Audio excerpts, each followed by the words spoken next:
the This year, conference will now be recorded. okay. End of the year, the township ended the year with an unassigned fund balance of $12.9 million.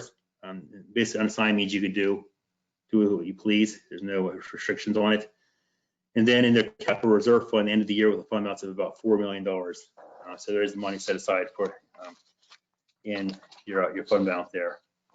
But is there any, I mean, that's kind of high level overview of the audit process. I don't know if there's any questions from supervisors you want to ask me.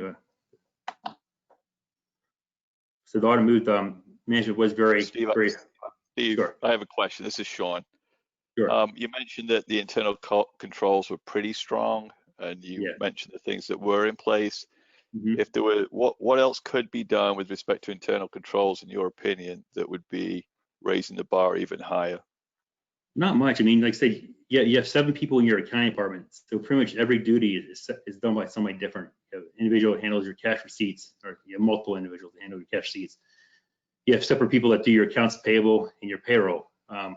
At your township, you have a finance director and the township manager, which is really more of an oversight role. They're more of the oversight and review and approval of transactions. Whereas a lot of times at a smaller entity, a smaller township, you may have one person that does everything, and the township manager is heavily involved in the transaction reporting. But here it's different. So we don't. If we had areas where you thought you could do better, we definitely would issue a management letter with recommendations. And in the past we have, not recently, probably about 7 years ago was the last time I think we had a recommendation. But from I think your controls are solid. Okay, thank you. Yeah, and it's one thing we'll point out too is, I mean, as I mentioned before, the township prepares their statements. That's unique. Not all townships do that. So that there alone tells you that you have a strong finance department. They're able to take that on and prepare the document that you're looking at in its entirety. That's not common. I have a question, Stephen, if I may. Sure. John Helm asking. We had a situation not too long ago happening in Kennett Square Township, of which Barbara Keene is also the auditor for. What situation occurred there, and what situation we have here in West Goshen that would not allow that situation to happen here? Well, what happened at Kennett Township, if you had a township manager that was very much involved in the finances and recording the transactions and approving them. And when you have a small township like that, where one person does everything, it's really important that the board of supervisors be involved in overseeing the finances. And I think at Kennett there was a breakdown with that second step. There was no oversight of the township manager.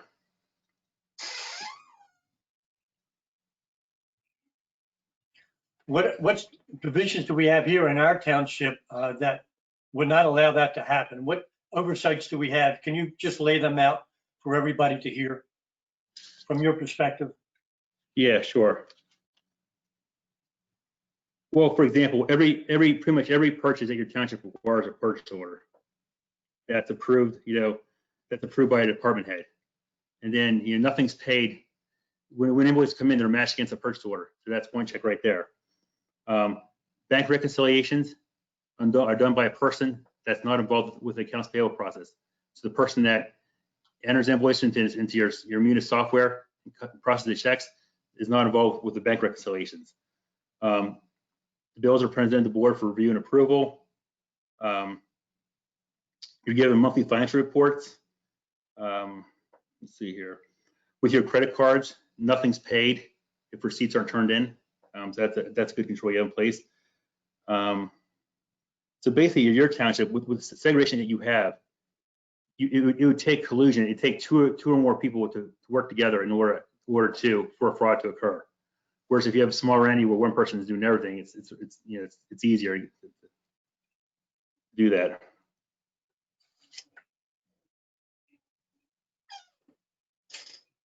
Are you finished, John? Can I ask a couple questions? Yes, I'm done. Go ahead, Cassie.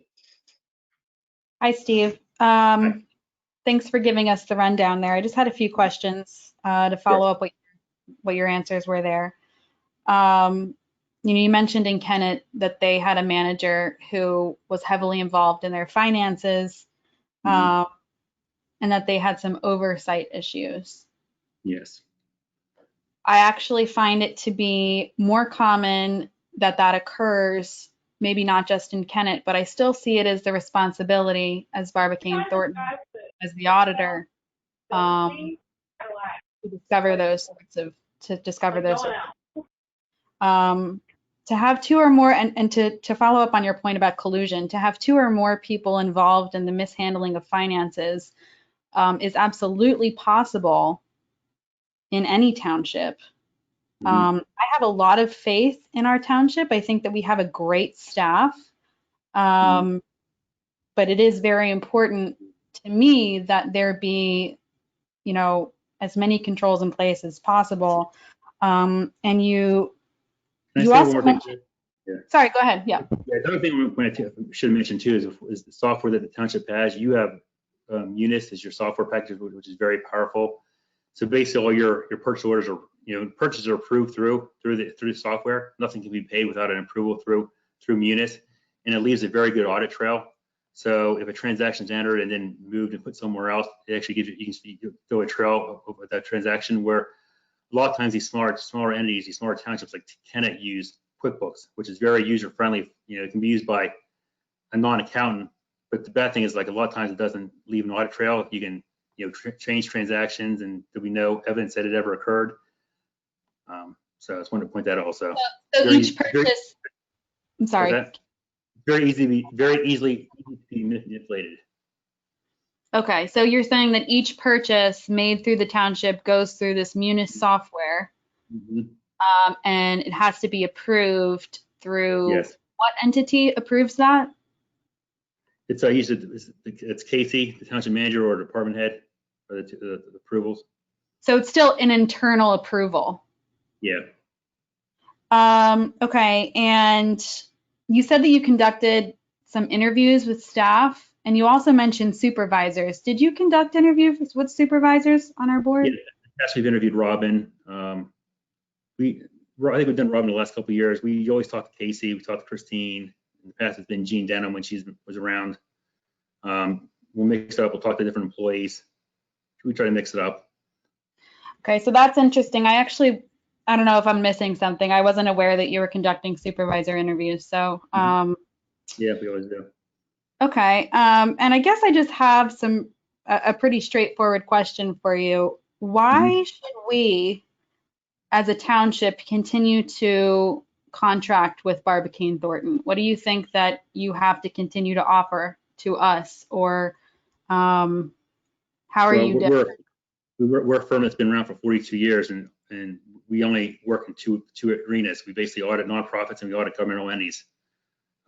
We have 5 partners that have, collectively well over 100 years of experience. I'm a reviewer of the CAFR. Basically I review.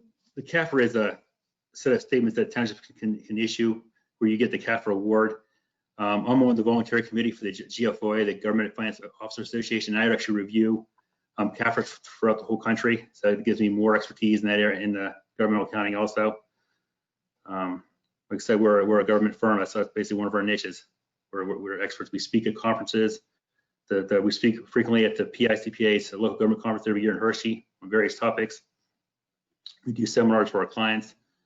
We're well versed. We're on top of the standards when it comes to governments. Okay, thank you. Yeah, not a lot of firms specialize in the government arena. We're one of them. Hey, Steve, this is Sean again. One more question from me. Based on what happened at Kennett Township, was there any specific learnings for Barbicane as the auditor as to a practice that could be improved going forward? Yeah, the only thing we're really striving to do now going forward is to really making sure that we do get in front of the board and present the audit results, and making sure that they're aware that if a management letter is issued, that they're getting it. At Kennett was probably one of the few townships that we had where we didn't do an annual board presentation. We pushed for it, and we were always told that it wasn't needed. And then our management letter comments apparently never made it to the supervisors. They were, I guess, getting intercepted at the township office and then never distributed. So they were unaware that we've been issuing management letter comments for the last several years with internal control breakdowns that we were seeing, where there's lack of segregation of duties, or where there were risks, they were not seeing those. So basically we're going forward. We're pushing harder than ever to get in front of the board to present audits, and we're making. When we do interview supervisors, we're making the fact to be known that we did issue management letter comments in the past, and did you see them, and what are your thoughts on them? So that's what we're doing differently. Okay, so you're basically saying that the management letters that you issued were not reaching the supervisors. If they had reached the supervisors and no action had been taken from one year to the next, would you have elevated the concern in your opinion, or in addressing it? Would that have been an avenue to ensure this thing could not have gone on for as long as it did? If something like that happened, if we issue management letter comments every year and they're really bad comments and they never get rectified, it comes to a point where, as auditors, we may actually withdraw from engagement because we feel that there's not a good tone at the top with the board, that they're not taking internal control seriously, or their responsibility seriously. We'd only been at Kent 5 years, so it hadn't got to that point yet, but I could have seen it getting there. Okay, thank you. If I may, I have one last suggestion for the board's consideration. Given what we've seen in other townships around us, I'd like for the board to consider having an annual presentation by whatever auditing firm we decide to do business with, so that we can, or even biannual, so that we can continue to be updated and we make sure that we're all in the loop here. And in the future, I'd actually appreciate it if you conduct interviews to reach out to the entire board to let us know. Okay. Thanks. Definitely, no problem.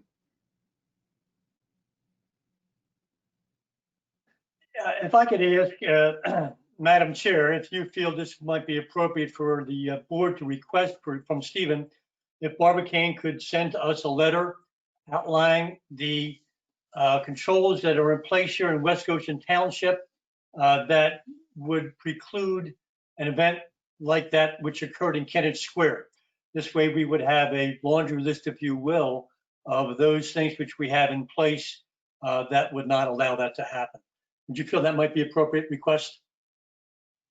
Well, what I just was about to say, but unfortunately I was still on mute, is for Steve to give an overview of the full audit process from beginning to end in terms of how they do their work. Okay. All right. Again, Thank you.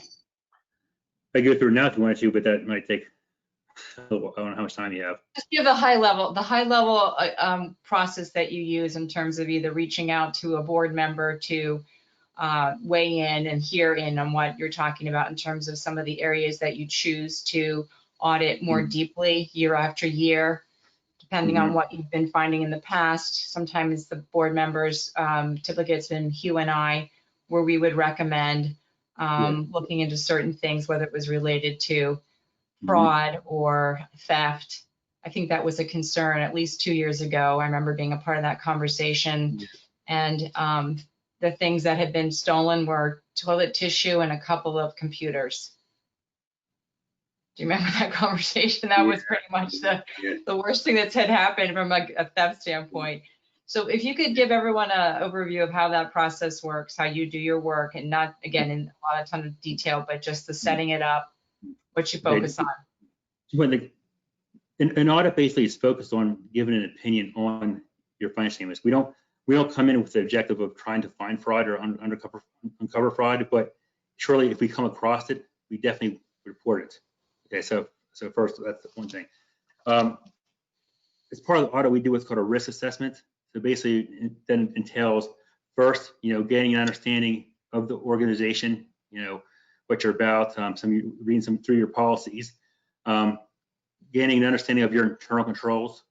So say, for example, we reviewed the West Goshen's internal controls, and we felt that in the areas of disbursements, there was a lack of approval or of oversight. It would be an area that we would drill down in and do more work based on that review of internal controls. So that's the whole purpose of understanding the internal controls. So it gives us, can help assess risk. If it's an area where the controls are great, we may test those controls by picking transactions. And then if we, based on that sample, if everything turns out okay, where all the transactions were approved, they made it to Munis, were posted correctly, the checks were signed by authorized signers, so forth, we could place reliance on those controls say they're effective and do less work in that area. We also interview, like I said, board members, management, employees. This for the purpose of gaining understanding of where their concerns are. They may say, hey, during the year, accounts payable person missed 6 months due to an injury or due to an illness. I had temps in there left and right. I'm a little concerned that we may not have been following our controls. That would be an area we would tailor an audit approach to do a little more work. We read the supervisor's minutes throughout the year, see what happened. You may talk about a fraud that wasn't mentioned to us during interviews. There may be a significant transaction, like a new borrowing or new purchase that we need to know about, so we can make sure it's properly recorded in your financial statements. So basically, once we do that risk assessment, we kind of determine our audit approach, how we want to tackle the different areas. Some of the things that we do when we get to certain areas, like with your cash and investments, we send confirmation to the banks to verify the balances directly with them, what they are at the end of the year, and then we look at the reconciliations from their bank balance to what's in your books and records. When it comes to your borrowings, we confirm the outstanding bonds with the trustee, or if you have notes with the bank, we confirm those. With your fixed assets, that's your buildings and your streets and your vehicles, we do look at invoices or backup for support for significant purchases.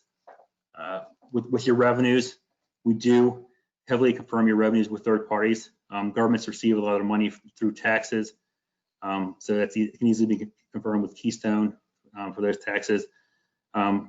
We do a separate tax collector audit of your real estate tax collections. They're collected by Bill Keenan. So we do a separate audit in that area where we basically pick a sample of transactions from throughout the year and make sure that what people are paying based on the date they paid the correct amount, discount, face, or penalty, and then we're able to reconcile all those collections back to the face of the assessed value of the properties times the millage rate to get the face value. We're able to reconcile back to that, and then we do look at all your major vendors. We'll normally take the top 5, 10, 15 vendors and look at all the invoices just to make sure that they're properly approved by the board and bid out if they need to be bid. And then we also sample everything else. We do a random sample of all the other transactions just to make sure that none of those were falling through the cracks when it comes to your internal controls. So the only other thing I was going to mention is for you to tell the board members the cycle, the actual starting point of when you start coming in at the end of the fall, then going into the beginning half of the year, in terms of what that process looks like. We come in either late December or early January, and we'll do about 2 or 3 days of work during that time period. And during that time period, that's when we go through the township's internal controls to see what changed, to make sure to see if there's anything we should be aware of. We'll have an interview of Casey. We'll start reading the minutes. We'll obtain new documents and so forth. And then normally we come back the second or third week of March and complete the final leg of the audit. The townships, they have a report that they submit to the state every year. It's called the annual audit and financial report, or some call it the DCD report. That's due April 1st. So we come in, do our field work, and then that way the township can submit that first report by April 1st to the state. And then the second state statement that you look at, the big thick booklet of your statements, those are normally issued in late June because they have to be submitted for your continuing disclosure requirements by July 1st. So that's when that audit is finalized also. Like I said, this year was a little hectic with the whole pandemic, and I think we had about a weekend in March, and then everything went to hell, and we had to kind of work off site the rest of the audit, and we were making trips to the township office every once in a while and picking up records from Christine. I mean, Casey can vouch that. We were kind of coordinating with him and Christine. They were stopping by and picking up documents and taking them with us, or staying at the township and working on looking at them there if it was too much. This year was a little crazy. So then they said normally that's the timeline. It's usually late December, early January for the first part of the audit, for the preliminary work, and then we come back in mid-March to finish up the rest of the audit. Okay, so John, if you want to go ahead and make your request for information, I think it's probably already embedded in the document that we already have. But Steve and Sean and John, do you want to You're on mute, so can you open and tell, you made a request? Yeah, Okay. my request is more specifically with the Kennett situation in mind. What do we have here at West Goshen in place that will not allow that situation to occur here? So that was the request I'm making to Steve, if he could put that in writing to us so we could see it and be able to grasp it better. Okay, sure. And again, I would like to also make a request that we at least have an annual, if not biannual, presentation by Barbicane Thornton or whatever auditing firm we're doing business with. Well, that's what this is right now, to have the presentation of the audit directly from the auditor so that we could hear from them directly, not just reading through the report. Yeah, I get that. I think that in the past we haven't done that. And so I'd like it to actually be part of what we do every year as process. Not consistently. I've come a few times, but not consistently.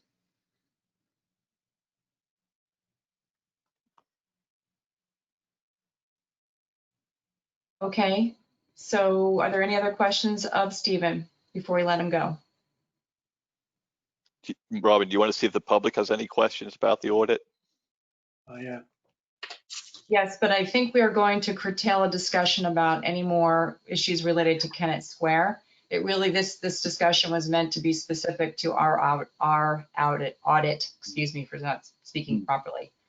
So are there any public comment or questions people would like to ask? Hi, this is Margie Swart. Go ahead, Margie. Hi there, Steve. Hi. It's nice to see you. I am what I consider myself to be a local financial watchdog over the township, and I've been attending meetings for 5 years, and it's nice to see that this is the first year that you have presented to the township. So it concerns me a little bit that you had mentioned that one of the concerns in other areas was that you were not invited to do a presentation before the board. It's getting better this year, but it's definitely easier to get an audience this year. Sure. I have looked at some of your company's audits on other townships, and later on in this meeting, we will be discussing a cash disbursement policy. And I've brought this to the board's attention in previous years that our township still accepts cash. And I'm looking at one of your audits from 10, 15 years ago, and your recommendation was that since cash is a highly susceptible to misappropriation, the township should no longer allow cash to be accepted as a method of payment. Checks and money orders should be the only allowable method of payment. Would you agree that that's something maybe West Goshen Township should look into? It's definitely a good practice, yeah. That cash, like I said, cash is highly susceptible to theft. So yeah, I agree with that. So 15 years ago is a long time. That's an old report. Okay, and then also you had mentioned in it, or your company had mentioned in one of those audits that any employee that handles cash should be bonded. All employees who handle cash should be bonded. The use of unbonded employees in cash handling positions imposes the risk of fraud and lack of recovery of stolen assets. And are you still of that same opinion? Yes. Yes. Okay. Is Mr. Lalonde or somebody able to confirm who of our township is bonded? Ms. Swart, to answer your question, we have insurance coverage. A bond costs about $5,000 to $6,000 per year, and the insurance coverage is much less expensive, and it covers all of our employees who are not bonded. So there is no reason to have, we don't accept that much cash. The amount of cash that we accept on an annual basis is much, much lower than our coverage amount. So there's no reason to bond every single employee who handles cash. And also, so hold on, Steve. Margie, your question about not taking cash, I believe it's Pennsylvania state law, you have to take cash. I don't believe we're allowed to not accept cash by state law, but Steve can tell us that at a later date. Yeah, but you don't take very much at all. I mean, 15 years ago, I'm sure it was a lot more prevalent, but now. And also in your audit, did you review, we have an account called restricted parks, or what some townships refer to open space account. Is that included in your audit? Yeah, it's in the, yes. How about the developer escrow accounts. Do you audit those accounts? Yes. Madam Chair, 2 minutes is up.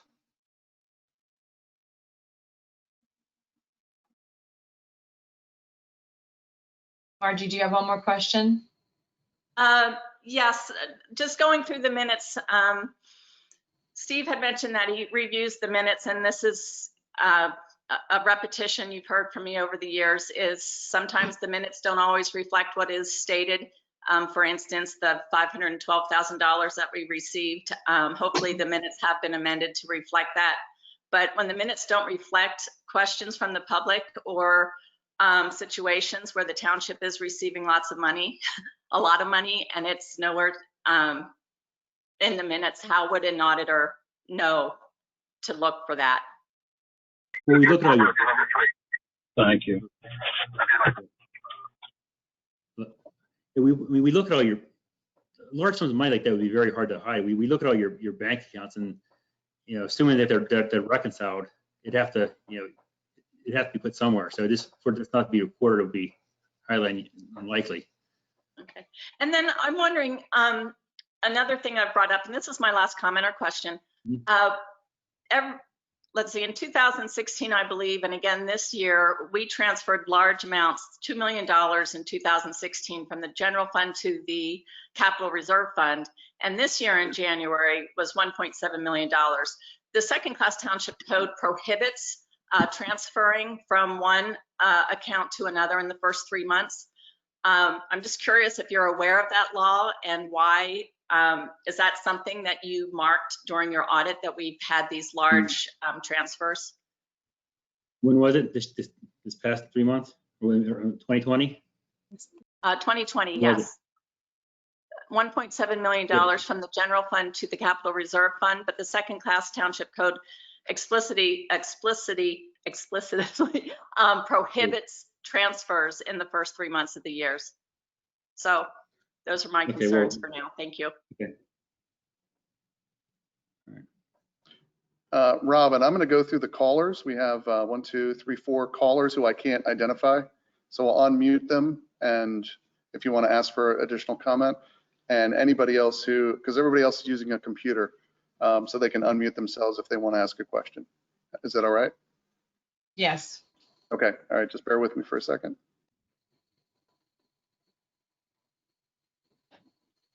I had a question if I'm off. This is Hugh. We can hear you. Okay. I wanted to ask Steve to explain the 3 different levels of audit or engagement, actually, if he would. I think that there's some confusion between a full audit, a review, and just a cursory preparation of statements, and what level of service we have. You have the highest level. I think we're talking about is like a lot of small entities, like townships will do.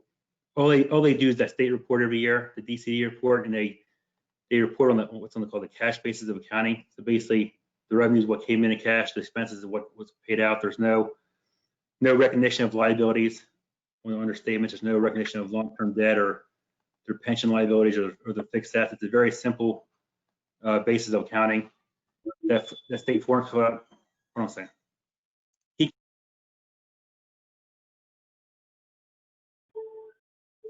All right, sorry. I'm sorry. Okay. Yeah, so a lot of entities do just a cash basis DCE report, which is a very simple form. It's a form issued by state. Basically, you basically put the amounts on the line items that they tell you to put them on. It's very simple. Your township does full-blown, generally accepted accounting principle statements. And you do also do, and as I mentioned before, the highest level is the CAFR, Comprehensive Annual Financial Report. The township basically does that. They still turn it every year for an award, but you do that. So if you look at your report, the very back, there's trend data. So there's 10 years of data. That's not a requirement. That's above what is required for most governments to do. But the township elects to put that in there. And then we also do your audit in accordance with government auditing standards. And under those standards, we really have to focus harder on the township's internal controls. And if we do see something deficiency, we put in our report. So that's different than a lot of small entities don't have an audit done with the yellow book, government auditing standards, and they don't do this full set of statements like you do here. They do a very simplified form. Thank you. Sure. This is Doug. Okay, Public Robin. comment, please. Okay, that's Doug White. Go ahead. Thanks, Casey. Steve, do you work with our elected auditors at all? We've talked to you in the past. Yeah, we've talked to them in the past. It's more at the supervisor level, but it depends. I mean, there are townships where we do meet with them every year as part of the audit process. We do sit down and meet with them. So it's something we definitely, if going forward, if you feel that's something we should be doing, we definitely would be open to doing that. Having more discussions with our elected auditors. Yes. Sure. Thank you. Mm-hmm. Are there any other comments by the audience? I just had one, Robin. Caller, Tina. excuse me, caller 5. Caller number Caller 5, I 5. have a question. Okay, Tina, I'm sorry. Go ahead. This is Tina Marie Smith. I just had a question, Steve, wondering if the township has custodial credit risk. Other accounts? Yes, I gotta bring up your report. It's been a while since I looked at it. the custodial credit risk on their deposits. Yeah, for anything over their FDIC insurance. Yeah. Yeah. Hold on. Sorry, I look at a lot of reports.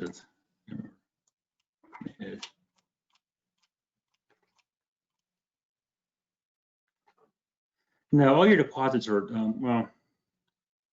They're collateralized under Pennsylvania state law Act 72. I don't know if you're familiar with that at all. But basically, it requires them to collateralize on a pool basis any deposits over FDIC insurance. So if they were to fail, that pool of securities would cover your township's deposits along with everybody else.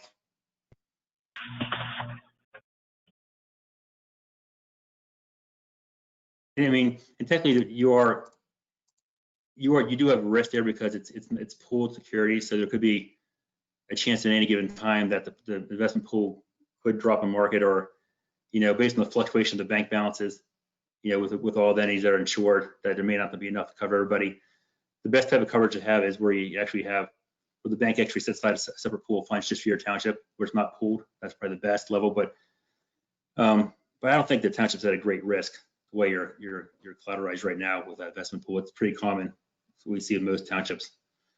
So is that something we should not have? You don't recommend that we have it as a Well, it's protection? state law. State law requires all banks that hold government funds to basically collateralize debt excess and above FDIC insurance. So it's nothing that you have to do or don't. It's nothing that you opted into. Is that if you were to give the second approach where you actually made the bank set aside a pot of money to collateralize your deposits, just for you individually, there would be a cost to that. So it's something the township would have to weigh the cost, the cost benefit of that. The bank would definitely charge you for that, for additional coverage. But but like I mentioned before, your deposits are all with pretty strong banks. I don't think so. There's a great risk. It's all about cost benefit. What are you going to do? Okay, thank you. Yeah.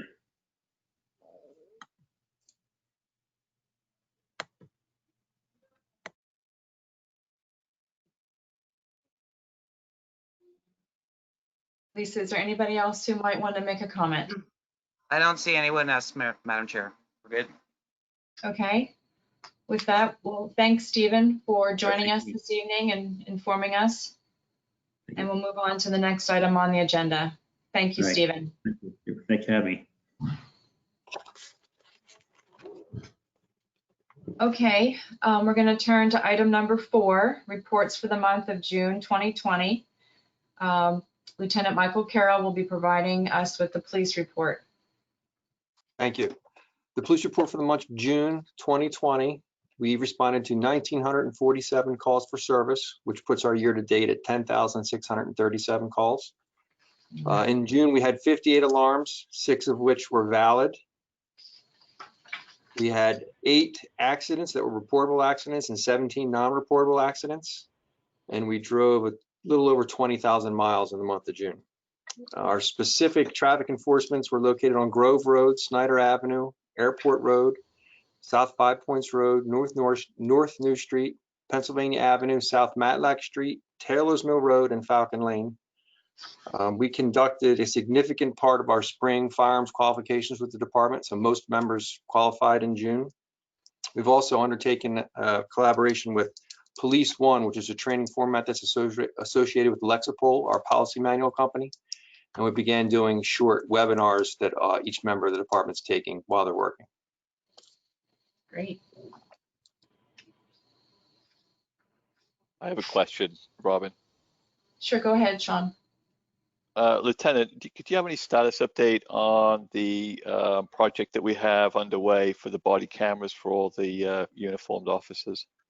Yes, Lieutenant Dominio and I will be meeting with a representative from WatchGuard tomorrow morning at 10.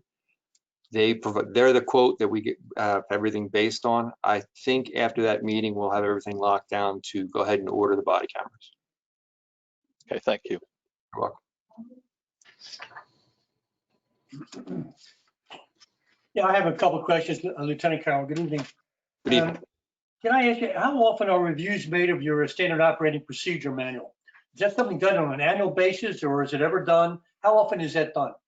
It's constantly done. That's one of the reasons we chose to go with Lexipol, the company that does our policy manual. They have a team of lawyers that review Pennsylvania state law, Pennsylvania case law, federal law, and constantly update our policy manual. Yeah. Well, can I ask you, if you could pass this on to the chief, I'm not asking for you to do it now tonight, that wouldn't be fair, but could you have a presentation made to the board at our next meeting on the policies on the use of force by our department? Absolutely. And if I can ask, just following up specifically, is there a policy regarding chokeholds? And if it is, what is it? There is. It's called a carotid hold policy, and none of the members of West Goshen Police Department are permitted to use that hold. All right, thank you. Very good. Good to know. You're welcome. And if I can ask, how are resident complaints or concerns? I'm not talking about 911 calls, but calls that are made through the telephone or by email. How are they logged and responded? Are they logged? And I assume they responded, but are they logged in any way? So I think it depends on the level of the complaint. Some of the complaints we receive by email are immediately sent to a patrol officer to respond to, and they create a county number for it. Some of the complaints that I guess I wouldn't call them complaints. Some of the questions you get by email that are more business type questions are handled via email. Is there okay, so I'm trying to grasp your protocol here. So are they recorded in any way and documented, or is that determined by the level of seriousness that they're considered to be? Yes. It's determined by on each individual basis. So if it's a question about, for instance, if someone called and said, are West Goshen officers allowed to use the chokehold? We may respond to that with a quote from our use of force policy telling them we're not, but we wouldn't necessarily generate a police complaint on that. Okay, all right, gotcha. And I guess this kind of follows from my last question. What kind of response time is there in your procedure or your protocol to respond to complaints, regardless of what level of seriousness they may be considered? You're saying complaints, so I want to be specific. Or even just a question. So anything that would require a police response, as soon as it's seen on the email, any of the members of the administration would forward that to someone that's actually working to take care of immediately.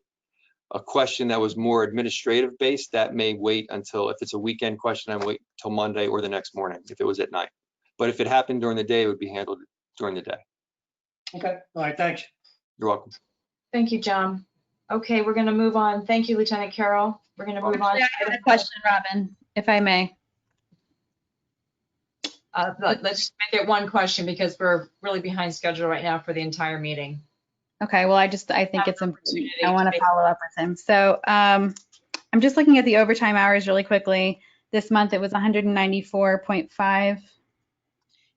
Yes, I'm going to get to that page while you ask your question. Thanks. Yeah, I just wanted to follow up on this. Okay. I'm sorry, for the month of June, it was 194.5. Is that right? Yes. And the increase between April, May, and June is because you were all just kind of back in. Yes, with the COVID, we changed our schedule. We shifted some things around to try and make sure everybody stayed as healthy as they could. So we didn't end up in a situation where we didn't have enough officers to work. Okay. All right. So things kind of changed between May and June. Yes. We definitely went back to more of a normalized schedule and normal police patrols and actions. Right, because I'm looking at the numbers from last year and it seems pretty consistent with what was going on last year. Yes. The other thing I wanted to ask you about was, it seems as though from these numbers that like burglary and forced entry are up. I know that I saw on a neighborhood watch thing that there were some attempts at forced entry. Do you have any updates about that? Do you know anything about that? You could. The numbers may be up slightly for burglaries. I don't think it's anything super significant. I think with the hit the economy, I think that's a normal thing we'll see when the economy is a little more troubled. Those kind of theft, burglary complaints, car break-ins definitely pick up. Right. Okay. All right. Thanks very much. You're welcome. Any other comments or questions from any of the board members? Okay. Thank you, Lieutenant Carl. You're welcome. Excuse me, is there a way to get those police reports online, just of burglaries and automobile, well, the accidents are on the monthly report, but citizens don't have access to actual crime stats? Is there a way to get that online? I would have to look into that, Ms. Swart. I know we report to the state and to the federal government on those numbers, but I don't know how someone would see those. So I'd have to look into that for you. Okay, thank you very much. You're welcome.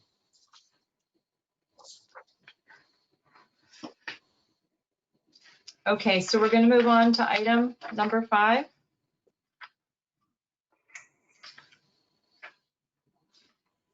Who would like to start the discussion related to possible appointments in the Pension Committee and the Planning Commission?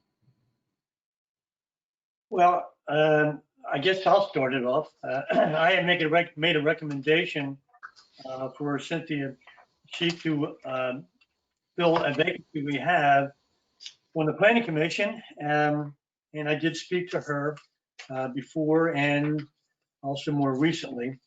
She would like to withdraw her name for consideration for the Planning Commission at this time.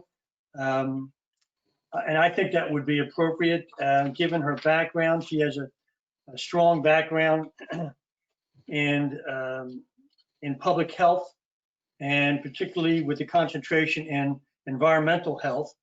And after talking to her at some length, she felt she would have a better fit, serving on the Sustainability Committee, which we not yet have, which we need to address that. But anyway, that's what she would prefer to do at this point. So I'm going to withdraw her recommendation for consideration for the Planning Commission, and in lieu of that, I'll forward the name of Ms. Alexandra Belwar to fill that vacancy.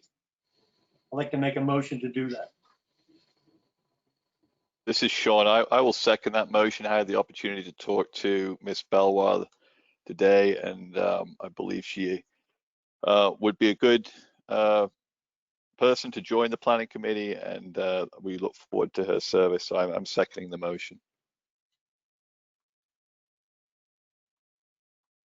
So Casey, do we need to have a vote on both the motions, right? And we need public comment? Yep, okay.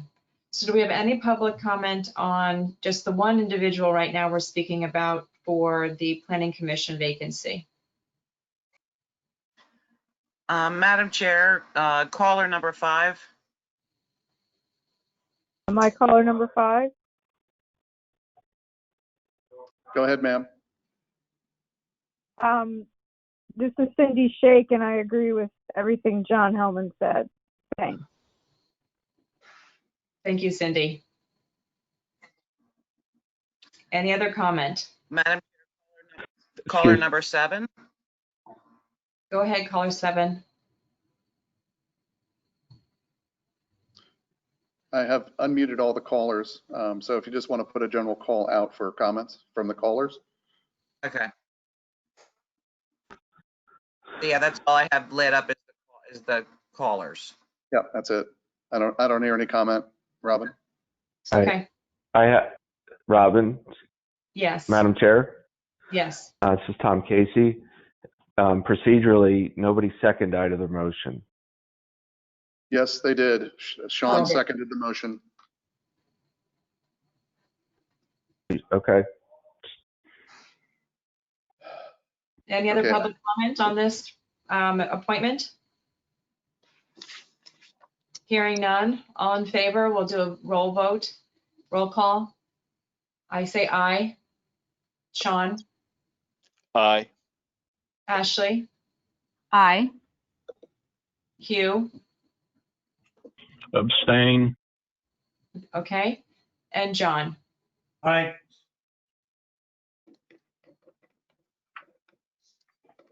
Can I just say when somebody abstains, I think they need to state the reason.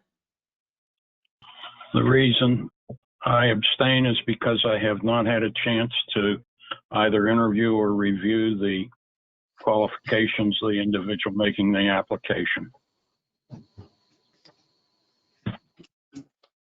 Shouldn't that be a no vote then, not an abstention? Oh, it's an abstention.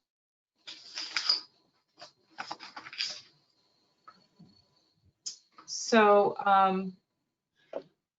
John, are you also going to make a recommendation for the vacancy on the pension committee? Actually, Madam Chair, I would like to do that. I had the opportunity to talk to Mr. Savoloni last week. Okay, great. Thank you. So I would like to make the motion to nominate Mr. Angelo Savoloni to join the pension committee vacancy that exists. Mr. Savoloni is a retired financial professional. He has decades of experience managing finance in healthcare industries. He's been a controller, and he has experience with pension boards. I think he would be an ideal candidate to join our outstanding West Goshen Pension Committee. I'll second that. No, you go ahead. You second it. Go ahead. Okay, any public comment on this appointment? Can I just ask who the vacancy is? How that came about? Casey, do you remember who was the person who resigned from the pension committee? I know it wasn't recently. It was definitely several months ago. Yeah, it was, oh gosh, it was late last year. Tom Tenza, he's a longtime member. He had to resign due to business conflicts. He just didn't have enough time to serve anymore. Okay, thank you. Okay, any other public comment? Hearing none, we'll start a roll call. I'll start with Hugh. Aye. Ashley? Aye. John?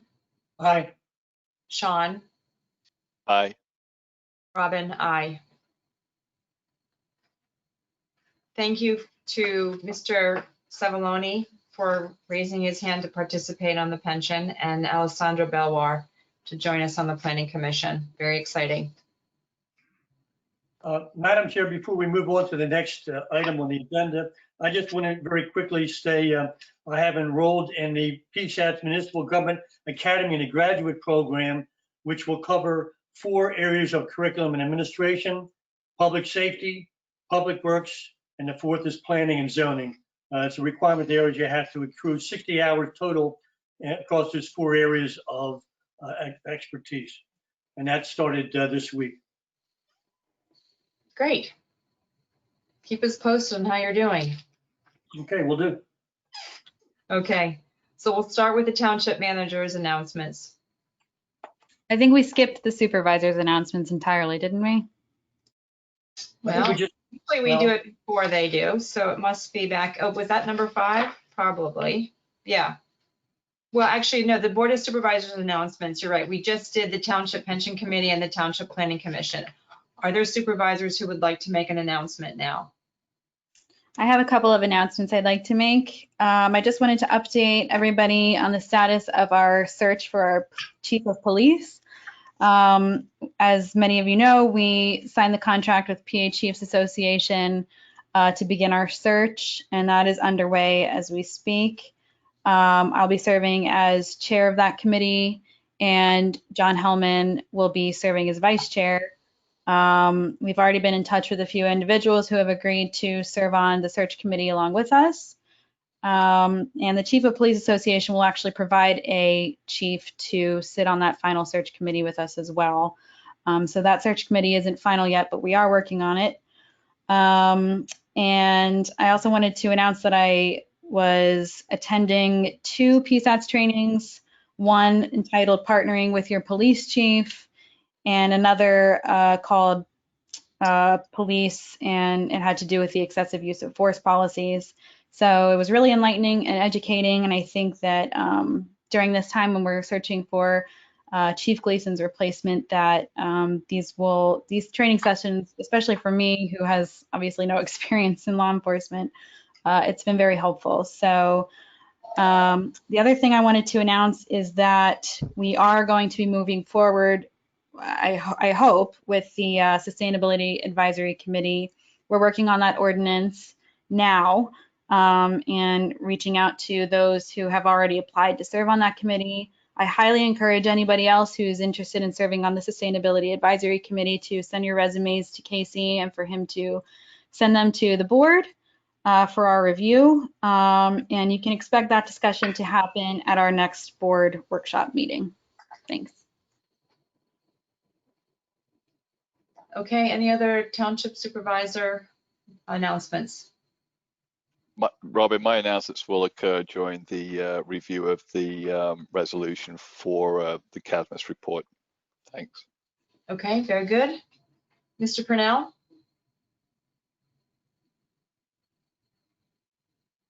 Nothing.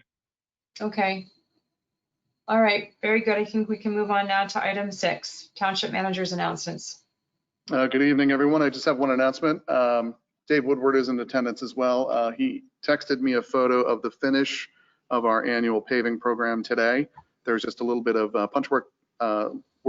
punch list work to do and just a little bit of cleanup, but the contractor got the project done in record time. They just started July 8th and we're on the 21st today, so they did that 5 miles very quickly. That's it. Thank you. Actually, I just remembered one of the things I wanted to talk about. Starting this week, starting on Thursday, actually, I'm going to be meeting with some of the finance team to start putting together a plan for what could potentially occur during the end of this year from a pandemic resurgence. When we were going through what was happening back in March, it was very much on everyone on the board's mind that we needed to have a plan in place so that we had the ability to make good decisions based upon the health and safety of our employees, and also giving us some opportunity to understand the impact financially if we were to go through another shutdown for long periods of time. So we're going to start the conversation on Thursday. The staff have already been giving some thought to different approaches that we could take so that the board could then decide how to move forward when and if an issue occurs that could cause us to have to make a significant decision related to staffing, and also the potential impact to the township in terms of having to go through another major cycle of collecting PPE and all the other protective equipment that we would need to have people when they come back into work, if that's what they will end up doing. All right, so that's supervisors, township manager, Mr. Craig. Would you like to update us on the stormwater announcements and Woodlands at Greenstone update? Before you leave from Casey, let me just ask for an update on the abbreviated summer program. What's the status of that? Sure. We actually received no, Ken Lear had done a presentation on doing kind of a family summer camp, abbreviated camp, and we got no takers. We are in a holding pattern on any abbreviated camp as well. If you didn't read the paper today, Chester County's numbers are up and starting to spike. Just off the cuff, John, I would not expect any camp this year. It's just too dangerous, and we just don't have the wherewithal to start a summer camp, even abbreviated one, with all the CDC requirements, even in the green phase. Green does not mean go. I kind of wish the Commonwealth would have used a different nomenclature for their phases, because people thought green meant everything's back to normal. It's not even close.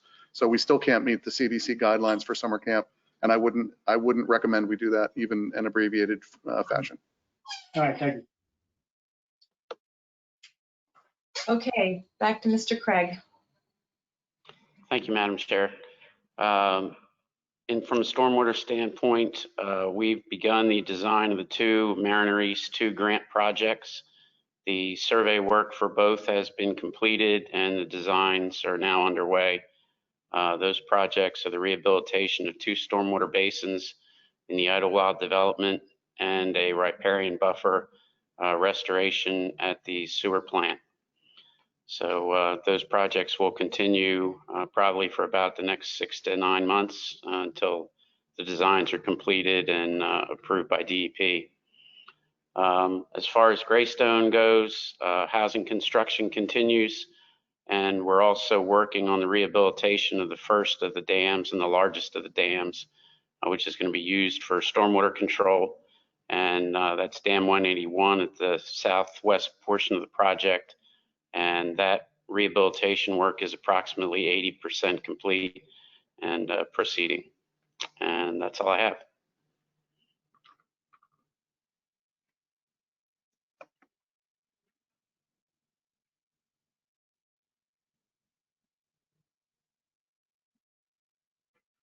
You're on Robin, mute. you're up. Yep.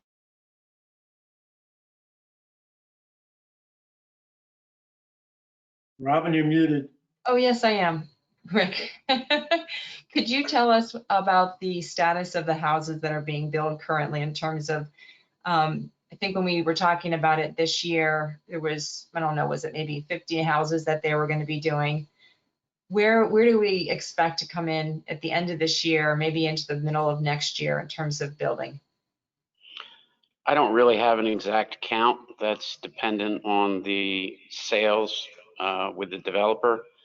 But I do know that the over 55 section is being built rather quickly. I think we probably have approximately 25 units in there that are either under construction or done. The dual units on the southwestern part of the project don't seem to be selling as well. So there are only about 8 or 10 of them completed. The single family homes, I think we have about 10 of those either in construction or getting ready to start. And I believe there are 3 of the estate homes that have started construction. The only one that's complete is the model, but I believe they have sales on 2 of the other estate homes at this point. Okay, thank you so much for that update. Right. Any other Robin. questions, supervisors? Go ahead. Yes. Robin, I had one. Rick, is there anything being done about the moving or saving the log house or the partial log house? I don't know which house you're referring to.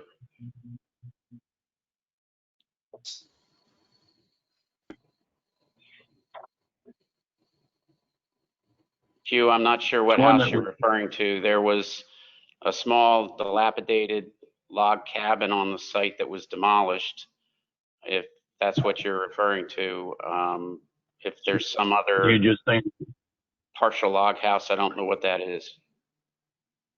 there was a partial log house that was rented out. People were occupying it. Again, there was a small dilapidated log cabin that had been being rented, that has been demolished. Answers the question. Thank you. Okay, any other comments or questions of Mr. Craig? All right, we'll move on to item number 8 and have the zoning officer's announcements with Mr. Bill Webb. Thank you, Madam Chair. The zoning hearing board is actually going to have 2 hearings on Thursday night in person at the Township Building. We will be following all CDC guidelines. Casey will be doing temperature checks and I guess a modified health screening when people enter the building. We still need to social distance, which we will. We'll be able to separate the zoning hearing board members at the dais, and we'll be able to separate the public. I've actually only had 1 call from the public, and the lady's coming in tomorrow to meet with me to go over the application. That was the Stanbury application, which was presented to the board at last month's meeting. And the other application is for 1209 Farmington for a front patio. They're required to have a 40-foot setback from the setback line, and they can only meet 35 feet. So they're coming in for a variance for that. And that will be Thursday night here at the Township Building at 7 p.m. The pandemic has certainly helped us in the on the code side with people maintaining the grass. We've had very few grass complaints this summer. The ones that we have our regular old hits that we have our property maintenance guy go out and take care of, we bill those out and then lien the properties, and then we collect that money when that property is sold. But that's all I have this evening. Thank you. Thank you. Okay, item number 9, Roslyn Swim Club approval with Rick Craig leading us down the path. He's on mute still.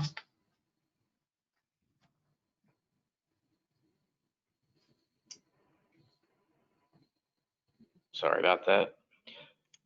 This is a relatively simple land development project. Is also a subdivision.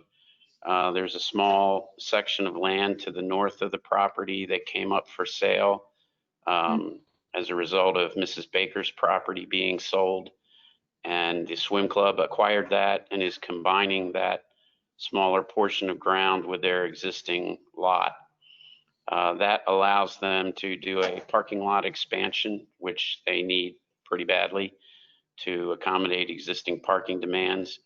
So the bulk of this land development project is a new parking lot and stormwater facilities to remediate the additional impervious surface. I believe the plans are available from the website, which show the additional parking that's to be added. There were some trees removed to allow the parking to occur. Vegetative screening has been added to the adjacent for the adjacent property. As part of the project, there is a fence as well, and replacement trees have been provided on the lot. Stormwater management is provided by an underground infiltration bed under the northern portion of the parking lot, and that meets all of our stormwater management requirements. So it's a pretty simple project. If anybody has any questions, can answer them at this time.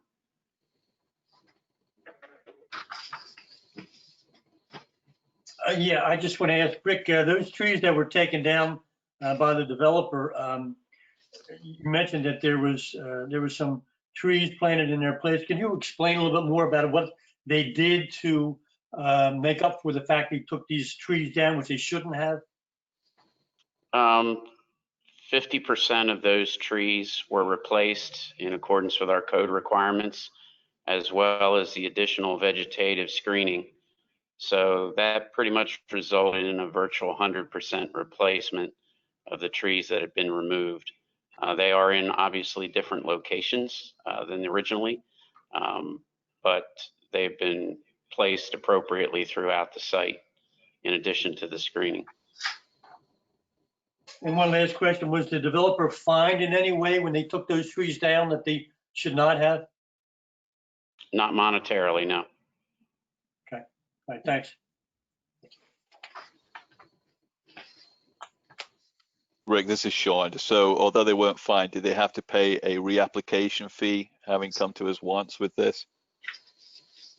No, they did not have to pay a reapplication fee, but they had to pay their engineer to redesign the plan, provide the additional trees and additional screening, and resubmit the plan for approval by the township.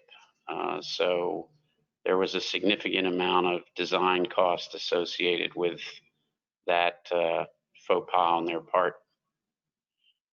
Did the revised design have to go back to the county planning commission or not? I do not believe it had to go back to the county. It was basically landscaping, which is not something that the county reviews. They had already done a review on the remainder of the project. Okay, thank you.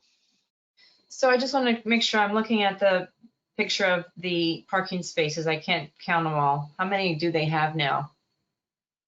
I don't recall off the top of my head. Let me see if I can. It looks at least maybe 30-ish or maybe even 40. Yeah, that sounds about right. Let me see if So I there's can only there's only one entrance and then one exit, right? That's correct. It's There are one two driveway. access points off of Spruce Avenue. Mhm. One exit and one entrance. They're actually both wide enough to be dual access, but they're not used that way by the swim club. And there's a total of 59 parking spaces. Great, thank you. Rick, the parking that's there now, I believe, is it impervious? Is it just a gravel parking lot that exists today? Yes, the present lot is gravel. Do you believe that the stormwater control that you mentioned will actually improve runoff on this property, or is it going to be equivalent, at least equivalent to the capability of the gravel? No, considering that they have no stormwater controls at the present time, I think it's going to be a significant improvement. Okay, thanks. I just had a couple of questions, please. Oh, sorry, go ahead, Casey. I just had an observation, and Rick can chime in. Just for your education, we don't consider a gravel driveway to be pervious by any means. It's impervious. So changing from a gravel to a paved driveway, especially having some additional stormwater controls, improves the situation.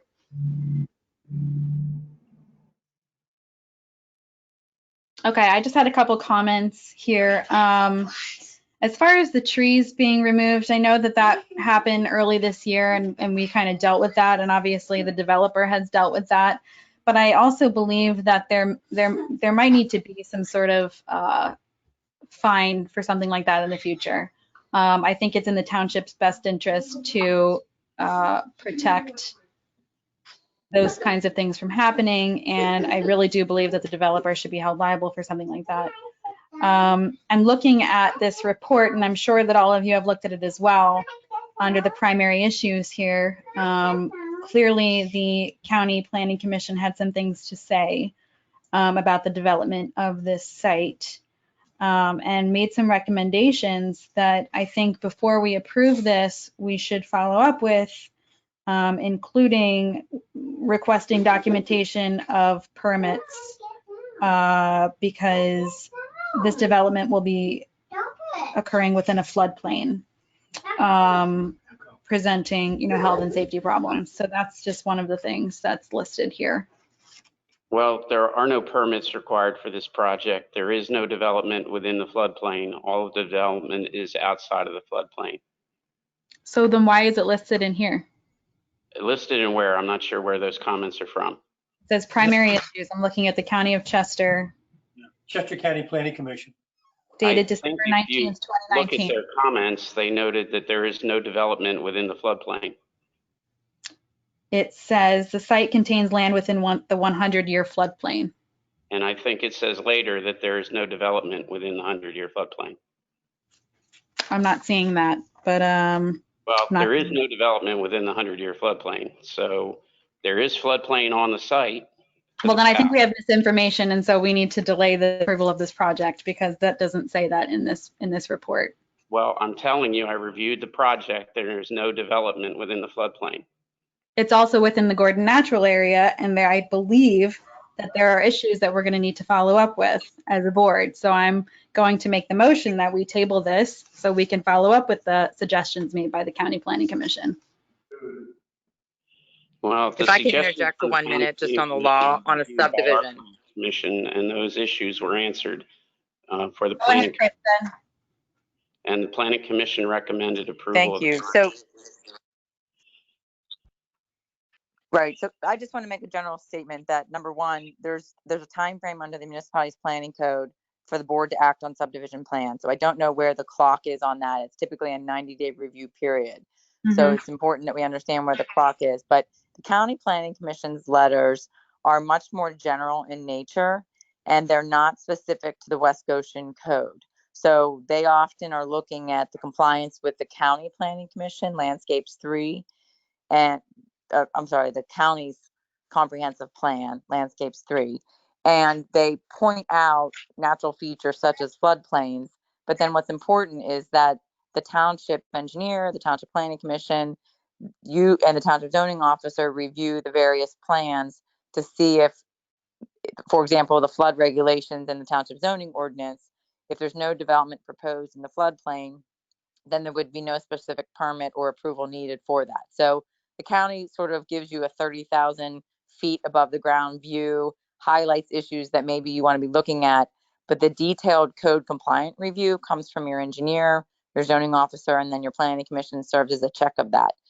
What the law is on subdivision and land development applications such as this is if the applicant, the developer, the property owner, whoever you want to call them, if their plan that they submit complies with the zoning regulations and the subdivision land development regulations, which are two specific code sections or code chapters, as well as your stormwater management. Those are really the three chapters of the West Goshen Code that have to be reviewed and analyzed.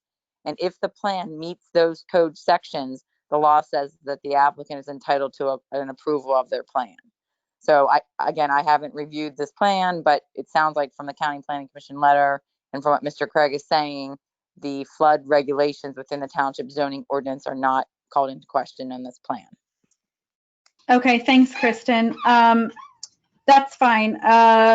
That was just one of the issues that they highlighted. The other one was that, obviously it's located within the Gordon Natural Area, and they said that we recommend that the applicant and township contact the PA Department of Conservation and Natural Resources. So I'm not sure if we've done that.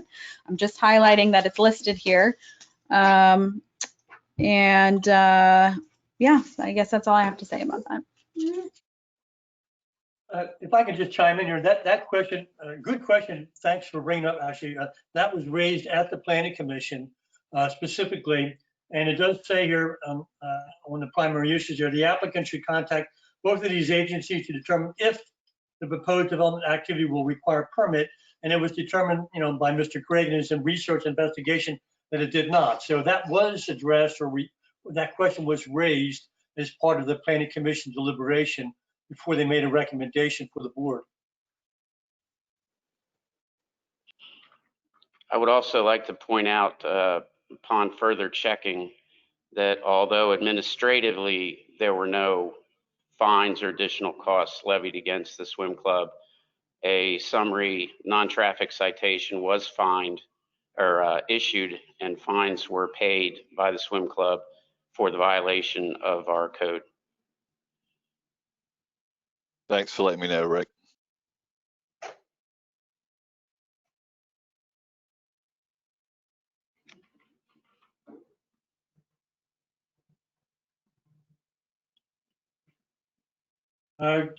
Should we make a motion for approval of this? Would that be appropriate, Madam Chair?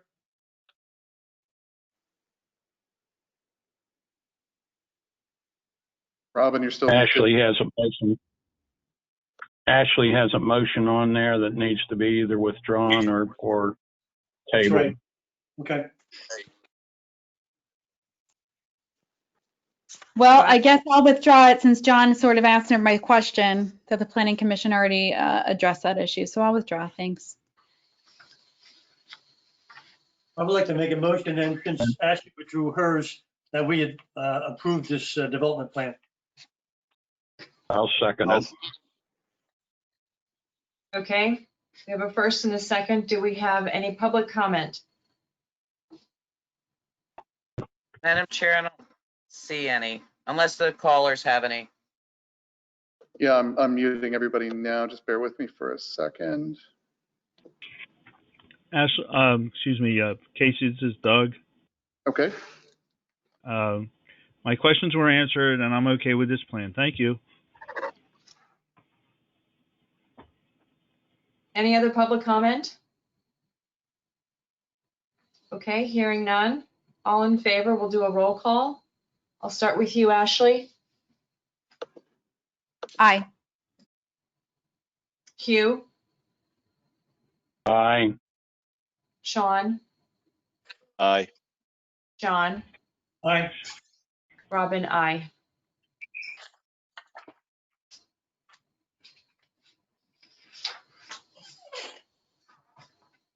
Okay, we're moving on to item number 10. Again, Mr. Craig will walk us through the 600 Green Hill Road approval. Okay, this project is a subdivision. It's taking an existing parcel on Green Hill Road near the intersection of Green Hill Avenue. Green Hill Avenue is at the northwest corner of the property, and it's dividing that property into 4 lots, 2 of which are flag lots, all fronting on Green Hill Road. The nearest driveway, other than the first parcel, which is opposite Green Hill Avenue, that driveway is located more than 80 feet from Green Hill Avenue, so that meets the offset distance required for driveway accesses from an intersection. The other 2 driveways are further distant than that. All 4 lots will have on-site stormwater management consisting of underground infiltration beds, which will handle all of the storm volumes up to the 100-year storm for each of the individual lots. All of the stormwater management requirements have been met. All area and bulk requirements have been met. The project's been reviewed by the County Planning Commission and our Planning Commission and has been recommended for approval. And if you have any questions, we'd be glad to answer them. And as well, the engineer for that project is on the call also.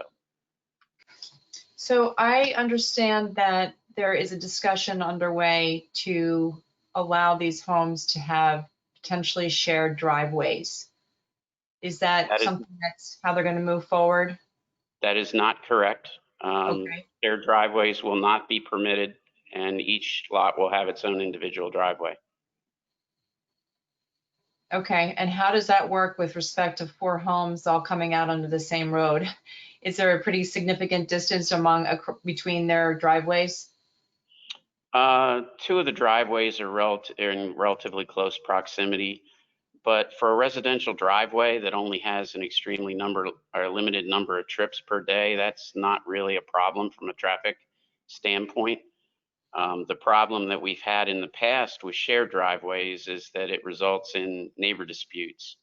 So unless there is some overriding topographic or environmental concern regarding individual driveways, the Planning Commission in the past has strongly discouraged shared driveways, although the County Planning Commission likes them because they don't have to deal with the neighbor complaints that we do. But so the driveways are not shared. Okay, thank you.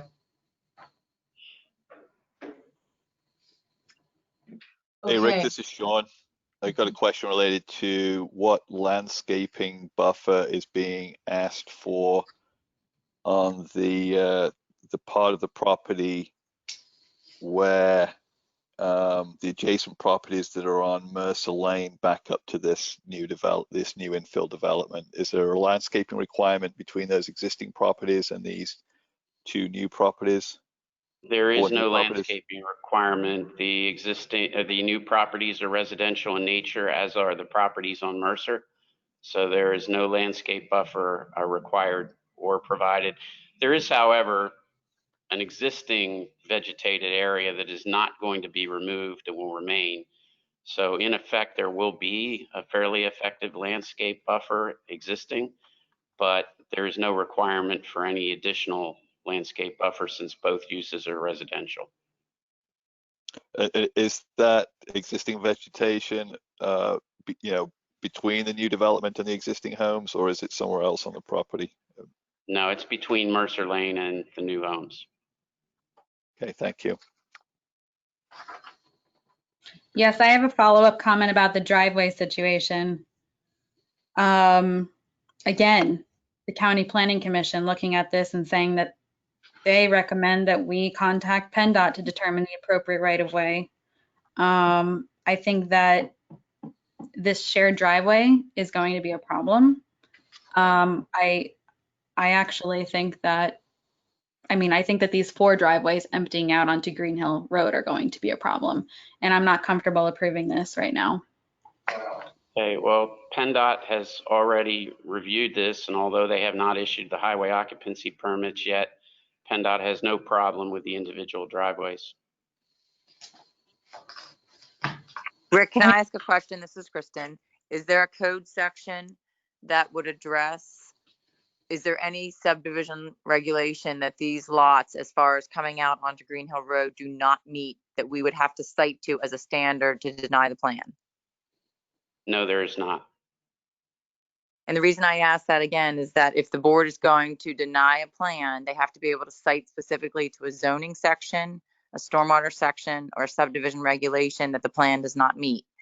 In this instance, that's why I was asking the question to Rick. PennDOT would have the jurisdiction to issue a highway occupancy permit for each of the driveways that comes out onto Green Hill Road. Is that correct, Rick? Yes, it is. And what I would suggest is the only permit that has not been obtained for this project, and which is quite normal due to the delay in getting PennDOT highway occupancy permits. Although PennDOT has commented on the project and their comments indicate that they're going to approve the permit has not yet been issued. So I would suggest that the board, if they choose to approve the project, would approve it contingent on the issuance of the PennDOT highway occupancy permit. And if the applicant is unable to obtain those permits, then they cannot go forward with recording the plan and actually creating these lots.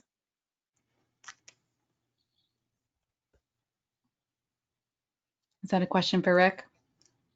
Yes. No, it's a statement. I guess, again, I just want to make sure everybody understands when you're dealing with the subdivision plan, it's not a legal basis to deny is not, I don't like it, or I think it should be improved upon. There has to be a code section we can cite to. Sure. No, I get it. I guess what I'm thinking about, and I know that this is totally unrelated, but sort of not really in my head, is I'm thinking about those houses that we were looking at that wanted to be built in, like where that Discovery Daycare Center was, and we were all, hung up about all of those driveways, maybe emptying onto 5 Points Road, and would that cause traffic problems? And so it was decided that we'd rather have a common exit way onto Isabel in that situation. And what I'm saying is, I'm not sure that I'm clear or I understand why this situation is different. Well, this situation is different for a number of reasons. Number one, the development on 5 Points is going to have a public street, which the driveways can exit onto rather than onto 5 Points Road.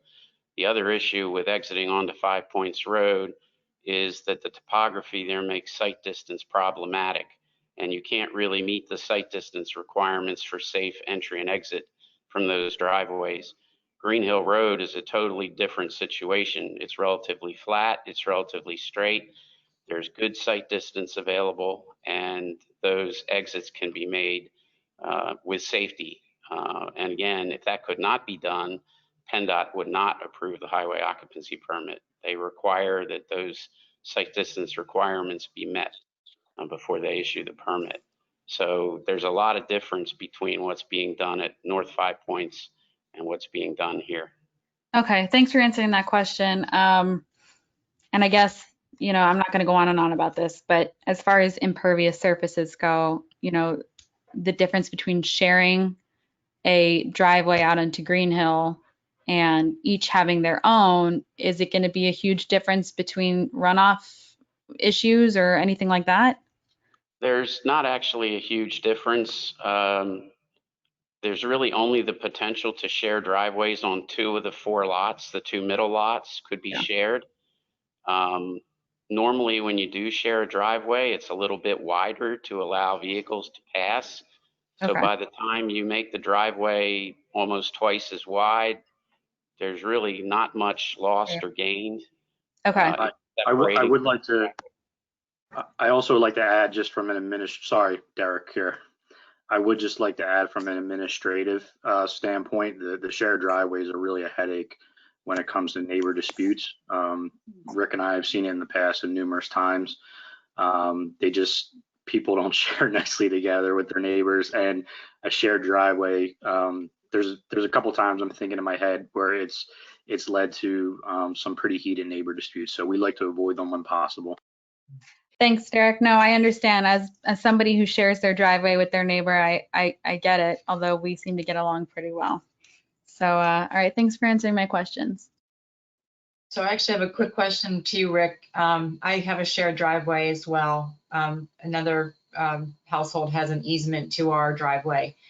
And what I was told back in 1997, I guess, when we moved here, is that it was the township stated point of view. I don't know if it was more flexible back then, that the township very rarely would want to see shared driveways going forward, because it does create a problem with some of the challenges of shared responsibility to fix the roads and the trees alongside of it. So, okay. Yeah, and actually 1997 is about when that policy began with my predecessor.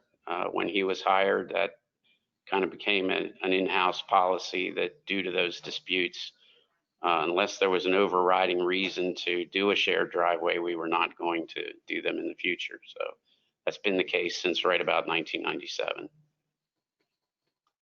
Robin, I would like to make a pitch and a comment to the developer and their engineer that are here, I believe, tonight, if that's okay. Yes, please do. I have an idea of what you're going to ask. So later on in our agenda tonight, we are going to be discussing a renewable energy future in West Goshen and what that might look like, and some of the things we can do as a township to encourage new construction to be ready for potentially renewable energy down the road.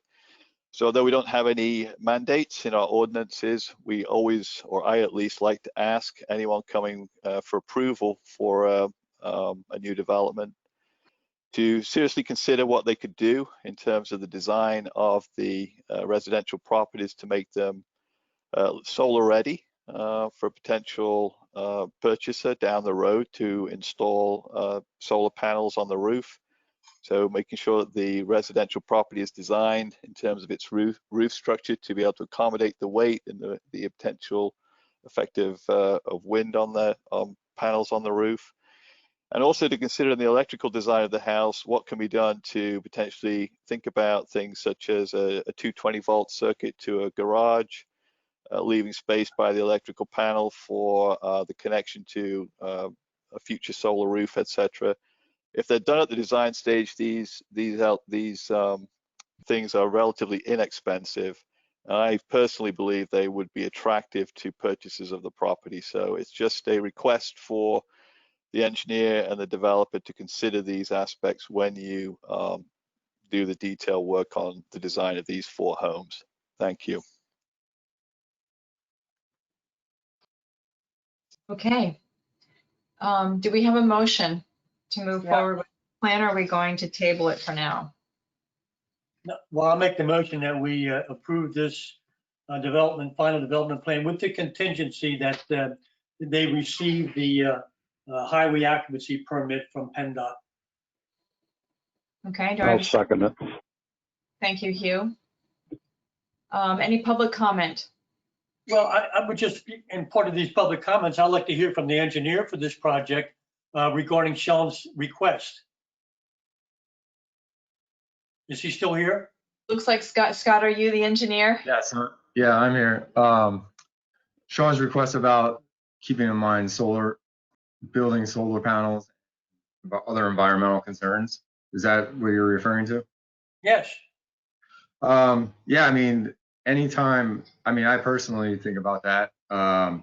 Sometimes township ordinances make those types of things hard, but when it comes to the actual building structure, making the roof structure for capable of holding solar panels, that's something I'm going to pass along to the builder. Maz Construction is the builder for this project, and that is definitely something that he can address in its design, in the house design he uses for these.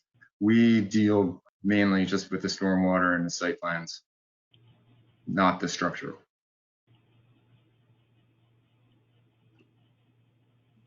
All right, thank you. Doug White, question, please. Go ahead, Doug. Just a question and then a comment. First question is the underground stormwater facilities, are they, Rick, do they have to be maintained or replaced by the homeowners at all in the future? Yes, there is an agreement that goes along with these land development plans, and operation and maintenance agreement that the developer needs to execute and record as a document along with recording the plans, which requires maintenance of all the stormwater facilities, annual inspection of the stormwater facilities, and should there be any maintenance or replacement requirements, the owners of the properties would need to fulfill those requirements in accordance with the recorded agreement. Okay, and also, will there be a homeowners association with this project? I don't believe so. There's only 4 lots and there are no shared facilities. So to the best of my knowledge, there's no HOA. Okay, and just one quick comment I'd like to make. I was over there and drove around that circular driveway, and to Ashley's comment, it was hard to get out on the 5 Point or to Green Hill Road from the east end of that circular driveway. So just a comment. Thank you. Also, just for information, the existing driveway will not be reused. The 4 driveways that are proposed are all newly constructed and do meet all of PennDOT's current site distance criteria. Okay, thank you. And I'm also glad they're going to leave that buffer type of area in the plan. Thank you. Hi, this is Margie. Has there been a motion? I don't know if it's public comment yet. Yes, there has been a motion, Margie. I have a motion from John or Sean. All right, ma'am. John, and he seconded. All right, Margie, hold on one moment, please. I need to know who has the motion and who has the second. John made the motion. Hugh seconded the motion.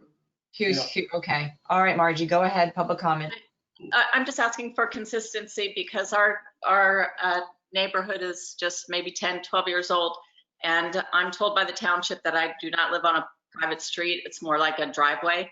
And there are 12 of us that share a driveway, and we all manage to maintain it and get along well, and there haven't been any disputes. So it can be done, and the township has done it in the past. That's all. Thank you. And the street. Margie, yours is a private street. The private You have street. a homeowners association that owns that street, so it's a much different situation.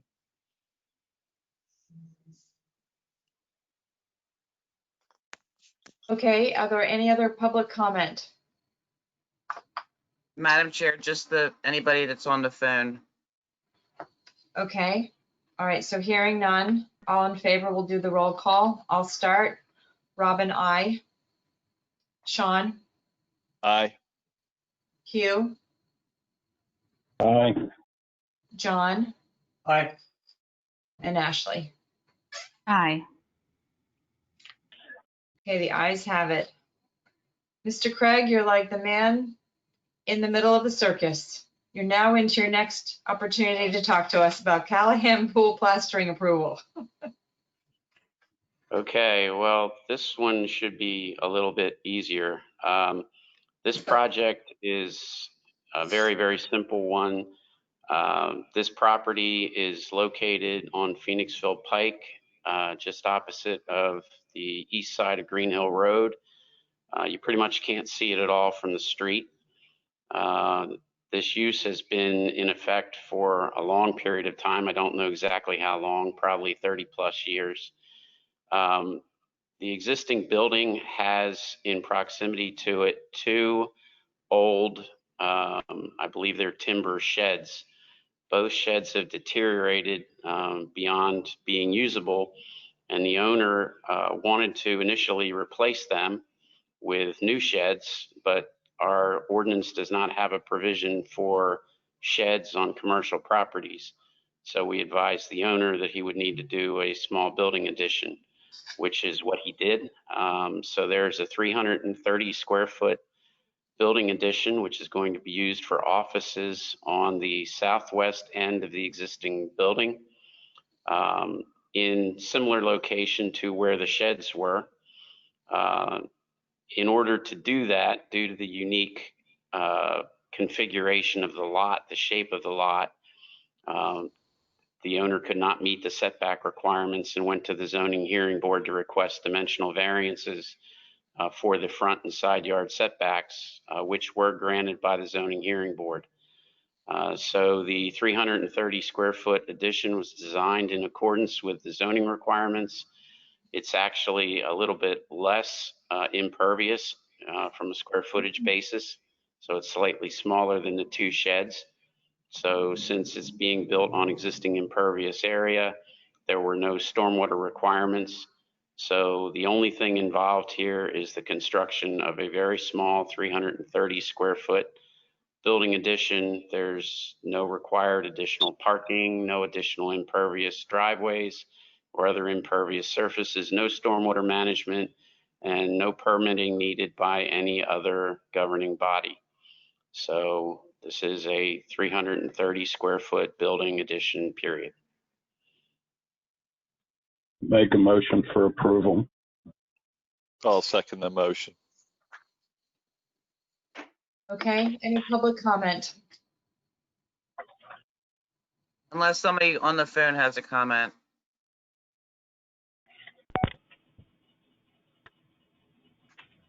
Any additional public comment? All right, hearing none. All in favor? I'll start with Ashley. Aye. Hugh, Aye. Sean, Aye. John, Aye. Robin, aye.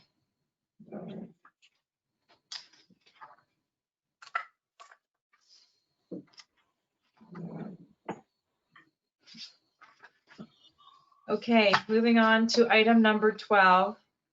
Kristen Camp will lead us through that conversation. Go ahead, Kristen. Sure. So this is the agreement for West Goshen Township and Westchester University. Westchester University had asked the township to consider allowing the use of 205 Carter Drive, which is located in your I-2 light industrial zoning district, on a temporary basis during the COVID pandemic to be used for educational use. At the workshop meeting on July 8th, the board was comfortable and adopted a motion authorizing advertisement and consideration of the overlay ordinance, which is the proposed zoning amendment to create a planned university main campus overlay district, which would have the effect of rezoning that area or to the District 4 in the overlay, which would allow educational uses. So given that that would be a pending ordinance, the board was comfortable with us putting together an agreement to allow Westchester University to temporarily occupy 205 Carter Drive for educational uses. It's only if they enter a lease with BET. Carter Drive LLC is the current owner of that property. It would limit their ability to use that property until May 31st, 2021, unless, of course, the ordinance is enacted, and then they would be able to utilize whatever the ordinance would permit from the property at that time. Mr. Nagel, I believe, was going to participate as well as a representative from the university, but this was drafted by my partner, Tom Esty, Mr. Nagel did add a few comments to it. We had no objection to that. And so the agreement is before you for consideration. So this agreement already includes Mr. Nagel's comments. It does. Okay, thank you. Just want to be clear. So do we have a motion, or do we have a conversation among ourselves? Any questions or any comments that the board members would like to make? Kristen feedback or Mr. Nagel's feedback? This is Sean. I believe the agreement in front of us tonight reflects the board discussion that we had at our workshop meeting earlier this month. And I would like to make the motion to approve the agreement this evening. I'll second that motion. I'll second it. Sorry, Hugh. Ashley beat you to it. All right, we have a motion. She didn't, but I'll give it. No, she didn't, but I'll give it to her anyhow. I'm pretty sure I heard her say it first. Okay, so we've got our motion and our second. Do we have any public comment? Madam Chair, just anybody who's on the phone. Okay, anybody on the phone have a question or a comment? This is Doug. I'm okay with it. Go ahead. Thank you.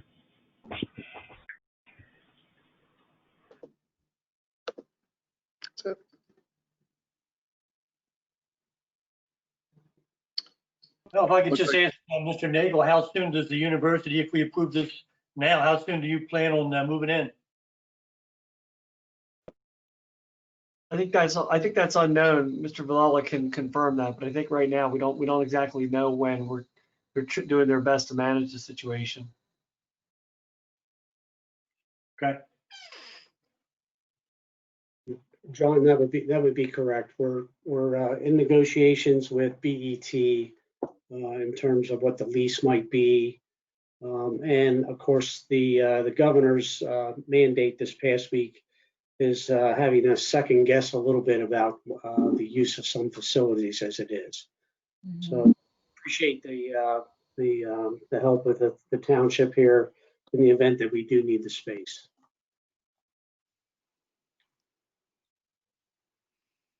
Okay, any other questions or comment? Hearing none, then we'll start the roll call. Ashley, I'll start with you. Aye. Hugh? Aye. Sean? Aye. John? Aye. Robin? Aye. Madam Chair, I do have one question for Kristen this evening. Yes, go ahead. Yes. Kristen, you had shared some feedback related to the last Borough Council meeting related to the overlay, and some concerns that were expressed about a divergence of where West Goshen had been having a conversation relative to student housing. Yeah. And some of the Borough Council members indicating they didn't believe that had been part of the original scope of what the overlay planning was about. Could you remind us from your history with this whether, in your opinion, the intention had been all along to include student housing as part of the conversation, both within the borough and West Goshen, in developing this overlay plan? Yeah, Sean, the ordinance, at least since I've been back involved on West Goshen's behalf, has always had student housing in the PUC4, but how student housing was defined was really the thing that we were working on. And, you know, we had our own definition that would have been the definition the way it is today, which is student housing built by the university or an affiliate of the university. So it wasn't until BET approached the township, and gosh, it was the beginning of May, I think, which led to the discussion at your June work session as to whether or not you wanted to allow what I'll call multifamily housing by a private entity that's geared and targeted towards students. So that really was, in my opinion, you know, that's what led the conversation to say, well, wait, the way we have it worded now really would be restricted to be university built or affiliate of university built. But when a private developer came in and expressed an interest, that's what led us to say, well, wait, what does this current board want to do with respect to that kind of a development? And I did again, I'm sort of in a tricky position because obviously I represent both entities. I did explain to council that I didn't think necessarily was a change. It wasn't a bait and switch the way it was described. It was, there's a different board. It's been a passage of almost 3.5 years since we started this process. And I don't think anybody ever really fine-tuned and analyzed who it was that was building the housing, and who it was that was building the housing made a difference in terms of how student housing was defined in the draft. Okay, when I listened to the recorded call of the Borough Council, it did not seem that the objections were really related to the ownership construction of the housing. It was more to do with the actual concept of housing and the way that the students would be moving through the borough from that housing. So to me, it seems that the issue is not really about private housing developments or university-owned built constructed housing. It's really to do with the whole concept of having housing in that general area. Is that a fair comment? Yeah, and I will go back and look. I mean, I have literally from the day one. I mean, the solicitor in 2017, 18 would have, I have their version, so I can go back and look. But I believe student housing was always allowed in the PUC4. Okay. But so again, the next step here until for the us conversation. Go ahead. Go ahead. I was going to say, I was going to say, I think again, it was. Council? Yeah, there were various emails today between myself and Casey, Derek, Bill, Rick, and I do think that there is merit, and I said the same thing at the Borough Council meeting. I think it's very important for representatives of each municipality and the university. It's important for the university to continue to be a part of this dialogue and conversation. They always have been. And just really talk through what the concerns are and see if there's a way to address those concerns. I think it's unrealistic to not think that you're going to have a need for student housing, and the whole goal of this ordinance is to do proper planning for what is inevitable, which is the university is going to continue to be there and there's going to continue to be students. So if there is a way that we can get everybody comfortable with the way the ordinance is written and where these students are residing and how we address collectively all municipalities and the university, how do you address the impacts that the borough residents do have with students being in that location. I think that's really what the dialogue has to be focused on. And there has been some conversation already started between the borough and the university. And I think it'd be great to bring West Goshen into that conversation. Robin, may I Okay, thank you. Robin? Sorry, go ahead, Bill. Yeah. Getting back to this housing issue, there is a severe issue with housing for these students. I'm already receiving calls, and we're only in July, for parents that cannot find a place for their kids to live. Because even though the university is transitioning for this fall semester to be online, the kids are still trying to do that college thing, get out of the house and move into Westchester. There is not enough housing. I think the university, from what I gather, speaking to the manager at the Edge, that the university is opening dorms, which I'm not sure, and they're only going to do it at 50%. Kristen and I discussed this as well. I think it was last week. What we're going to run into is a lot more illegal student housing throughout the borough and West Goshen if we don't not be so short-sighted on this. We need to accommodate this student housing issue. Thank you for your comment.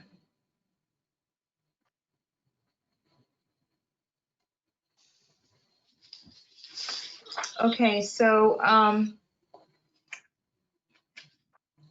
we've gone ahead and agreed to the temporary utilization of the 205 Carter Drive. So we'll move on now to item number 13, which is resolution 10-2020, Cadmus Renewable Energy Plan. And Sean Walsh will lead us through this. Thanks, Robin. So at our workshop earlier this month, we had a presentation and a good discussion and conversation around where we'd got to with our renewable energy studies that West Goshen have participated in the funding for. with the other Westchester area municipalities as part of the Westchester Area Council of Governments. The report had been issued and approved by the Council of Governments back in February. And at this point, 4 out of the 6 participating municipalities have approved a resolution almost identical to what we have in front of us tonight, to basically do 3 things. One is to accept the energy study and its general conclusions and suggestions as to how municipalities can help communities transition to a renewable energy future. The second is to, the other 2 are really forward-looking actions to continue work that make sense to do in a collective way. So the first one is really to work together on community engagement strategies that were outlined in the report and were discussed at the workshop. And that involves really looking for a combination of members of the advisory group that's going to continue for the COG, and supplement that with resources from the municipalities' sustainability advisory committees or environmental advisory committees, depending on which township you're looking at.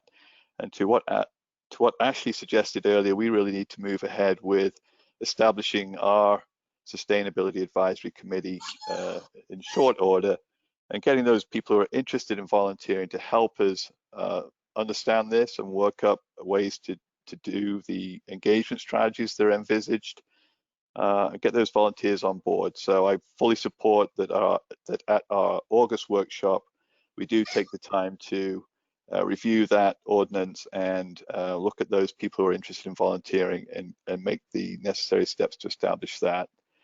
And then the second action that we're looking to collectively work on across the municipalities is to continue work to understand how we could jointly enter into a power purchase agreement for a utility scale renewable energy system.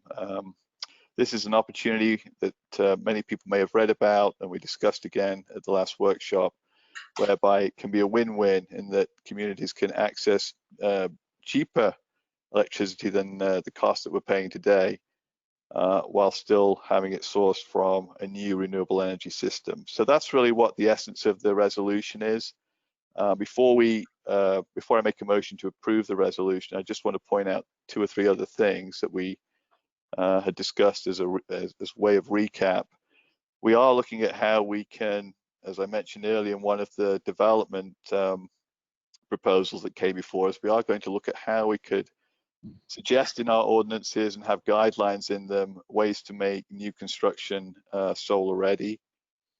We do have an opportunity to consider whether we should look at an EV ready ordinance for commercial retail type development, where we could see if we can have electric charging stations made part of whatever is brought forward and approved by us for that development. We did take action at the meeting around proceeding with EV charging both at the township complex and at the West Goshen Community Park. And so I think we are, if you look at the Canvas report recommendations, we are moving on several fronts for it. So I'm pleased to see that. So with that as a recap, I would like to make the motion that the board approve resolution number 10, 2020, the Cadmus Renewable Energy plan. I'd like to second that.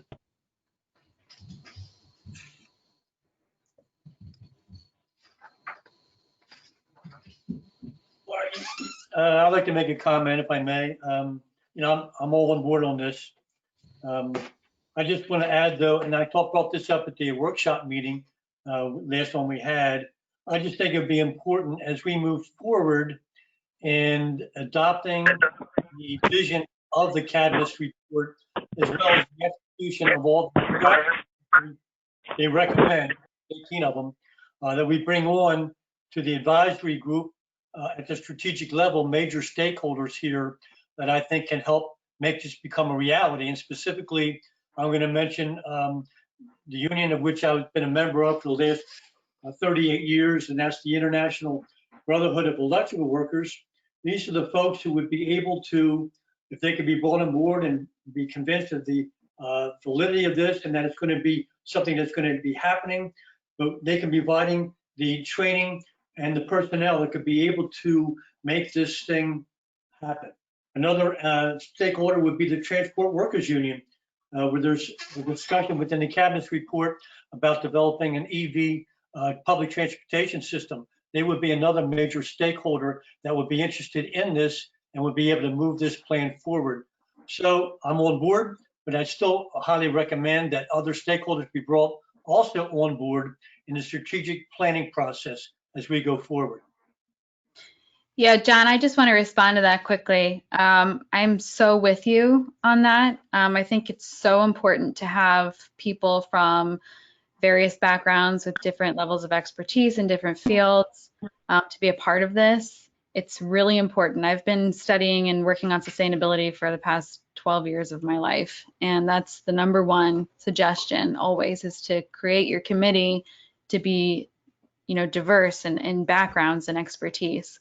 And so I think moving forward with our committee and working up this draft of our ordinance and kind of outlining what we want this committee to look like, I think it's really important that we kind of up our outreach to people right now and see if we can get as many people as possible to apply to sit on this committee so that we can look at their backgrounds and look at the different things that they have to offer, so we can create that kind of committee that you're talking about. I think it's really important.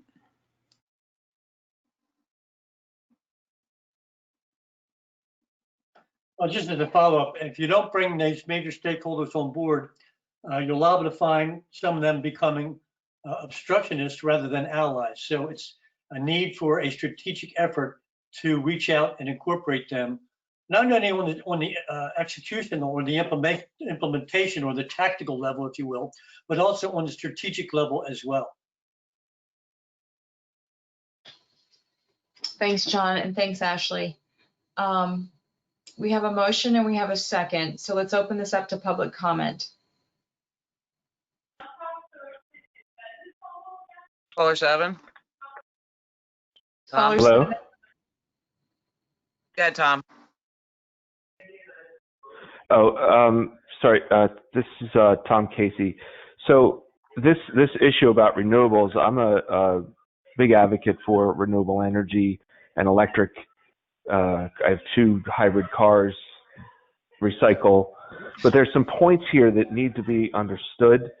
I understand, earlier we had a discussion regarding new construction that could support electric panels. Great suggestion, but one of the concerns that we have is I've investigated electric panels for my property, and the incentive is not there yet from the federal government. They're actually pulling back on these incentives for renewables, so that's a concern that with regards to electric panels and having that open to the community. So the other thing regarding the stakeholders, and this is something, with my work with the pipeline stuff, I was at a meeting and I have some concerns with regarding some of the union stakeholders. Unions tend to stick together. What I've found is the steam fitters and the electric unions, due to what's happening regarding the project, they tend to stick together. And I was at a meeting in West Whiteland Township a few months back where one of the union reps for the steam fitters was there, and I asked him a very pointed, direct question. If your union was given the opportunity, apples to apples, to go from doing these projects to doing renewable projects like windmills and other renewable type jobs that are out there, would you do it? And the answer was absolutely not. And that's a concern when we're looking to move forward with an initiative where we're having these stakeholders, because as John said, we have obstructionism, things of that nature. And I've seen it, I've witnessed it. And when I asked this guy direct, he was very clear. They have no interest in that because the fossil fuel industry owns Pennsylvania right now. So it's a great idea, but I'm cautioning the board and the township don't go into this with blinders on. They will push back, and they will push back very hard. Tom, I'm very well aware of the minefield. Tom, thank you so much for your perspective and comment. You can continue if you like. No, I mean, unless anybody has any questions, but other than that, you know, I love the idea of renewables, but our government is not there yet. And, you know, not to get too political here, you know, Trump's administration is doing away with these incentives. So, you know, that's what is at issue. And you're facing a lot of uphill battle when you're going up against federal regulations or deregulations and trying to get people to jump on board. Because when I looked into solar panels for my home, for 10 years, it would cost me more than I'm paying now. And it wasn't worth it to me. And I couldn't get off the grid.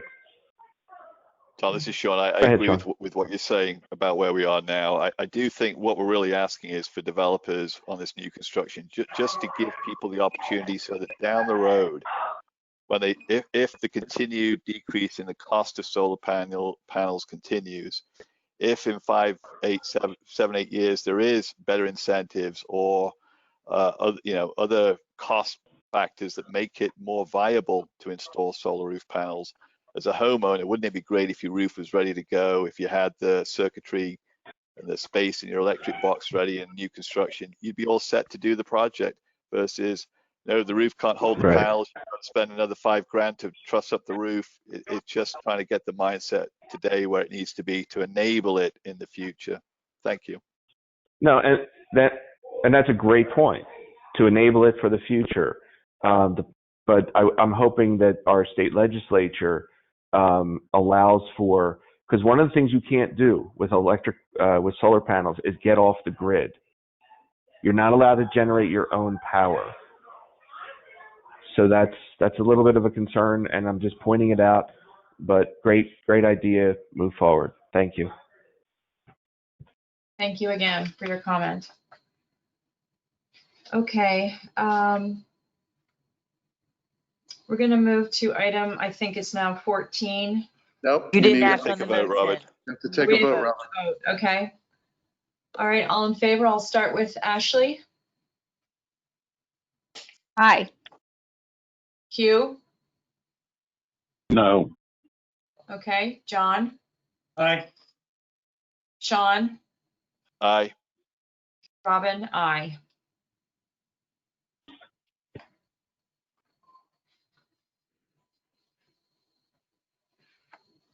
Okay, so now we'll move on to item 14, Township Website Proposal prepared by Derek Davis. Thank you, Madam Chair. I did give a lengthy presentation at the workshop regarding my research on websites and the website overhaul.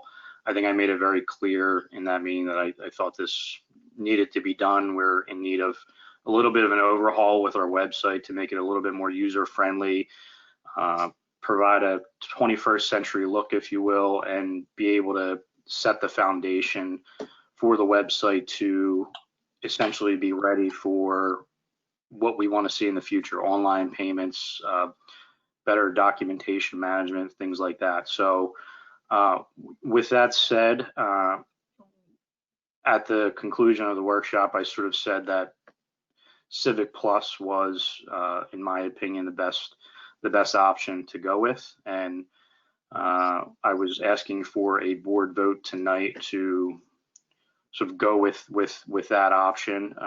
And another thing for people that weren't there at that meeting, what I really liked about Civic Plus was they were willing to work with us, particularly because of COVID. I think they're trying to do some creative things with the finances. So for the bulk of the website overhaul, the financials, as you can see in the proposal, and I'll read it real quick right here. Year 1, year 2, year 3, that doesn't start till 2021. So the chart of payments for the, I think it's just shy of $20,000 to overhaul the website. and then the annual subscription charges, which we already pay.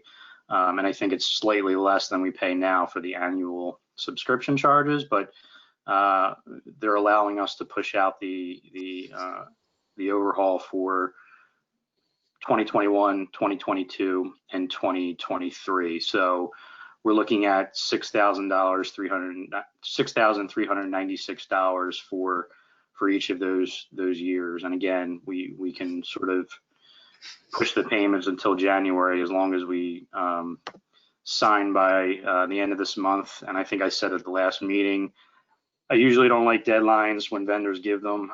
It doesn't something that appeal to me usually, but this was an opportunity I thought was a good one, and I'd be happy to take any questions for the board before deciding. Hey, Derek, this is Sean. I do have some comments on the second page of the statement of work client agreement. There seems to me to be an inconsistency between the chart of payments in year 1, 2, 3, 4 and number 2 on the client agreement, which states that it's only through December 31st, 2023.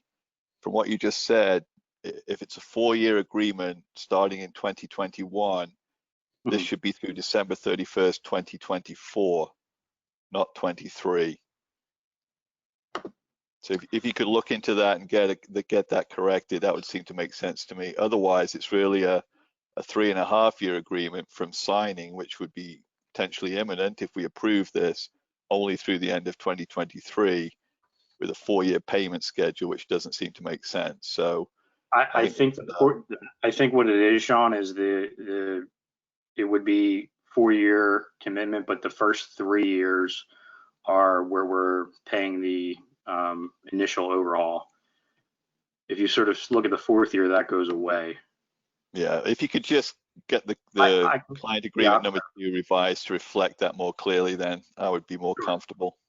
Sure, absolutely. And just to be clear, what the year 1 payment, although it's written as one line, the actual proration of $1,993.90 would be payable this calendar year, with the rest payable in 2021. Is that correct? That is correct. That is correct, yes. Okay, no other questions. Thanks. Derek, can you explain again this proration number? I mean, we're not going to get this website until next year, and why are we paying them for a proration this year? I'm not quite clear on that. Yeah, I think, as I said at the workshop, John, I think it's just because we're going to get started right away if given approval. So we're talking about, a good 5 months of work in this calendar year. So I think they thought it was a nominal proration in order to get started early. And I know it's, I think it's a matter of semantics. They're calling it a maintenance proration. They could call it they could just make it part of the initial overhaul fee and have it the same amount. But I think, in their opinion, they're putting a lot of work in this year in order to get it ready for the beginning of next year or early next year. So I think that's essentially what it's about. And that was the tweak that they're, so the saleswoman that I was working with, Becky White, I think we initially didn't have that, but I think in order to get approval from her higher ups, that's what they wanted to see. And that's the bottom line. All right, well, I guess you kind of confused me some more. So that's a proration fee for maintenance for a website, which we won't have until next year. Again, are they going to be taking over the website starting in August? Or no, but we're going to start the overhaul now. So I guess what I said about semantics is you can call it whatever you want. I mean, I can get them to change the name to it's an initial, part of the initial overhaul fee instead of the maintenance, if that's the language you're having issues with. But I think they were just, because we're starting to, they're not going live this year, if that's what. So I get where the confusion lies, but at the same time, I think it's a little bit of semantics, because I think they're just looking for a little bit of upfront proration in order to justify the work being done for the next 5 months. So they're going to be creating a parallel website, even though it won't be launched, and they Oh, need yeah. some. So that's basically what they're charging us for. Yeah, we're going to get started right away. Most of the work will be done this year. It just won't be live to residents and businesses until next year. So, but it's a long process, so that's why we're trying to get started now. So that's what that proration fee Derek, is to cover for the maintenance of a website, even though it's not launched yet. They still have to maintain it. Correct. Okay, all right. Yeah, Derek, John, I'm looking at otherwise, this chart. Let me just jump on to what Sean said. I think the chart of payments and the client agreement, civic payment agreement, terms and conditions is extremely confusing.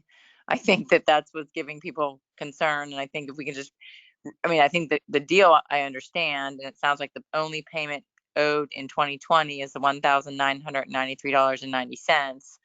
I think we can clarify that. If we just tighten up the language of that, I think Sean will be more comfortable. Sure. I do have one follow-up on that, just from an accounting perspective, Casey or Derek. Even though we only pay an invoice for that amount that we just discussed, do we actually have to accrue for the full work that's been done this year?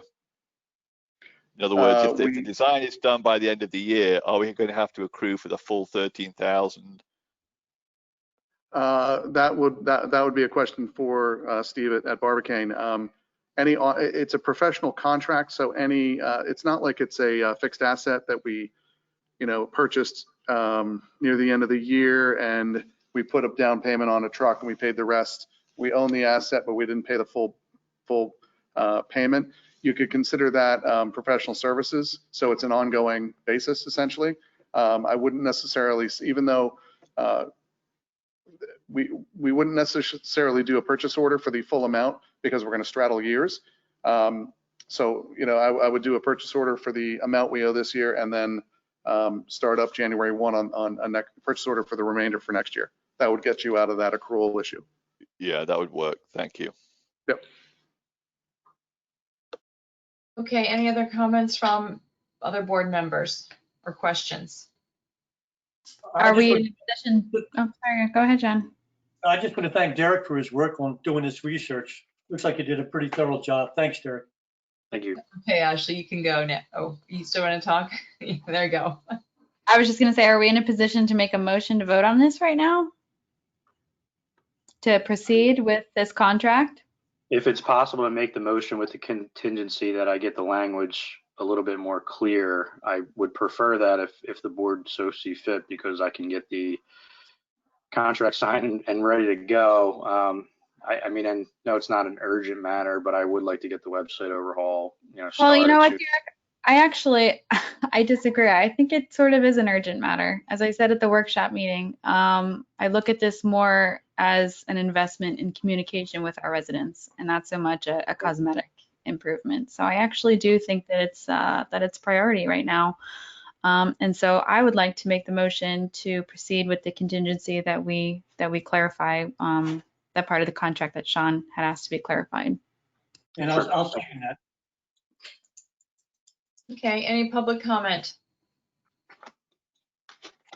Madam Chair, I don't see any, unless there's a caller. Okay, then we'll go ahead and start the roll call. I'll start. Robin says aye. Sean? Aye. Hugh? Yes. Ashley? Aye. John? Aye. Okay, the ayes have it. Thank you. Thank you, Derek. Thanks, Derek. For all the work you did. Okay, Mr. Lalonde, you're up next. Item 15, Finance Department Policies Approval. Yes, what you have in front of you are various, we tend to do these sometimes on an annual basis, sometimes every other year, based on updates from the Government Accounting Standards Board, GASB, and generally accepted accounting principles that our finance staff reviews all of our various policies. We have the cash disbursement policy, general cash receipts policy, general journal entries policy, bear with me, manual check request policy, payroll policy, purchase orders and accounts payable policy,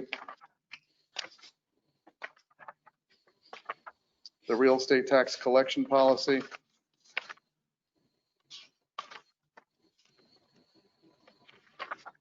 the utility billing cash receipts policy, and that's all of them. So we look at these on an annual basis, and also if we receive any input from our auditors, our appointed auditors on a yearly basis, and anytime any new rules are promulgated by the state or the federal government, our finance department looks at those and requests the board approve those updates.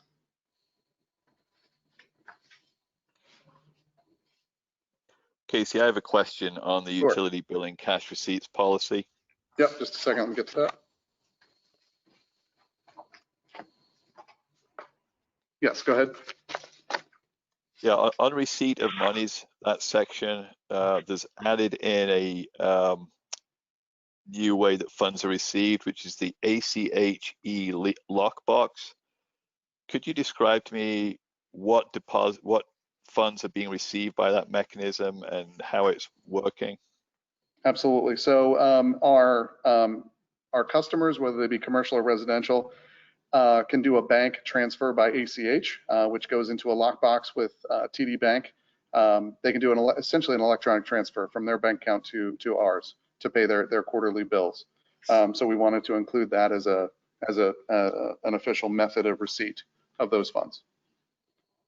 And are the fees associated for somebody paying by that method? Not on our side. I don't know if I personally don't use ACH transfers in my personal life. So I don't know if there are fees, but there's no fees to the township or on our side. We don't pay them and we don't charge anything for them because it's free on our side for receipts. Okay, thanks. Sure. I have a question.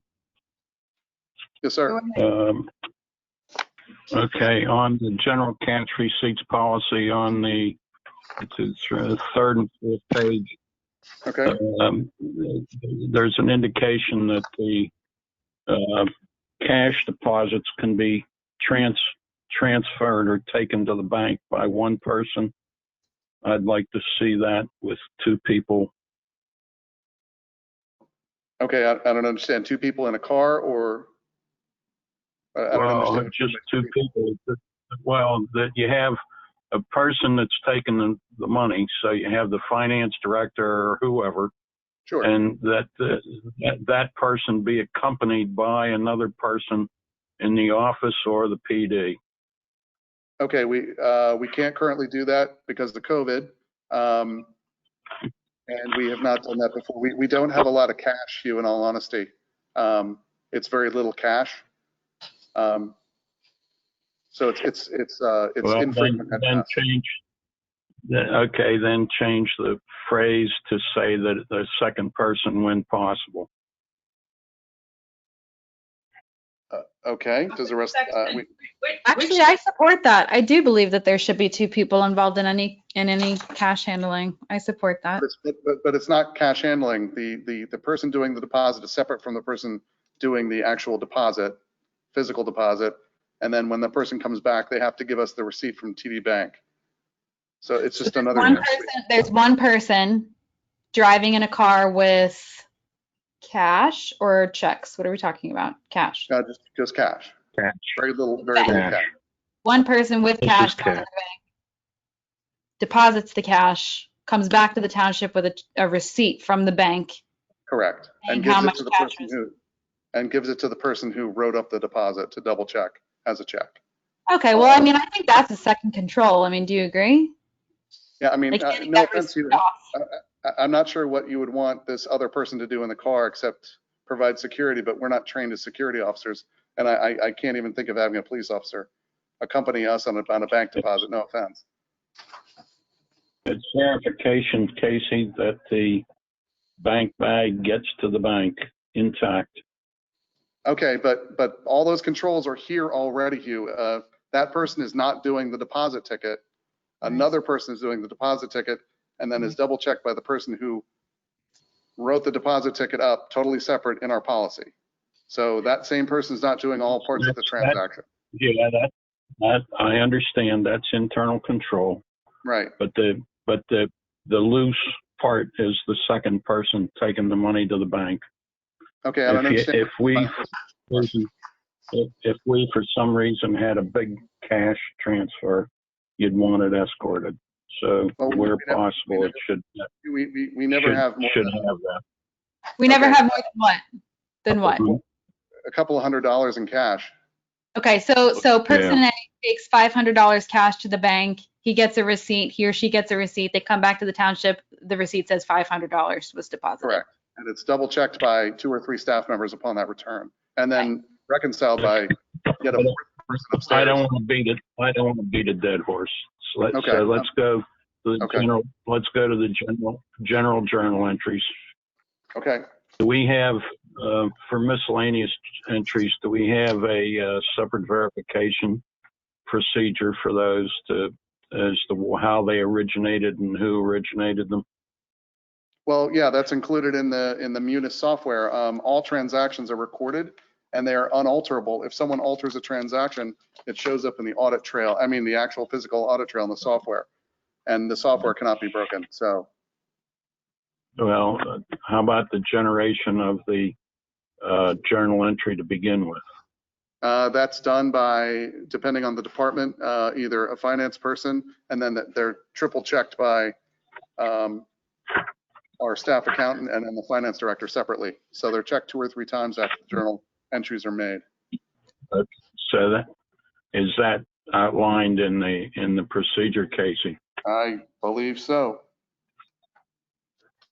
I didn't quite get it, but maybe I scanned it too much or too quickly. On the second page, it says the billing clerks prepare the journal entries weekly and are approved by the finance director. So we have 2 separate billing clerks and 1 finance director. So there's 3 people involved in those transactions. Okay, thanks. Sure. Casey, I have a question. Next one. Go ahead, Hugh. Well, I'm not quite done yet. I only have 2 more stickies. Purchase order accounts payable. Why are you in item 13, paragraph 13 on the 3rd page? Why are they being cleared out of the system on a periodic quarterly basis? I would think that you'd have some overlap, and it should be at least every 6 months as opposed to quarterly. Well, any outstanding. I don't understand enough about it, so I'm asking for an explanation. I mean, we continually check all those open POs, especially ones that we may have written in January that have a residual balance. We check to see what's going on with that project or that purchase, and then if we check with the department head and the project's complete, then we clear it as soon as possible, just to keep the funds unencumbered. Correct. Okay. And so it's not a case of automatically clearing everything. No. They're manually cleared by the staff. Okay. Next is real estate tax collections. Yep. Go ahead.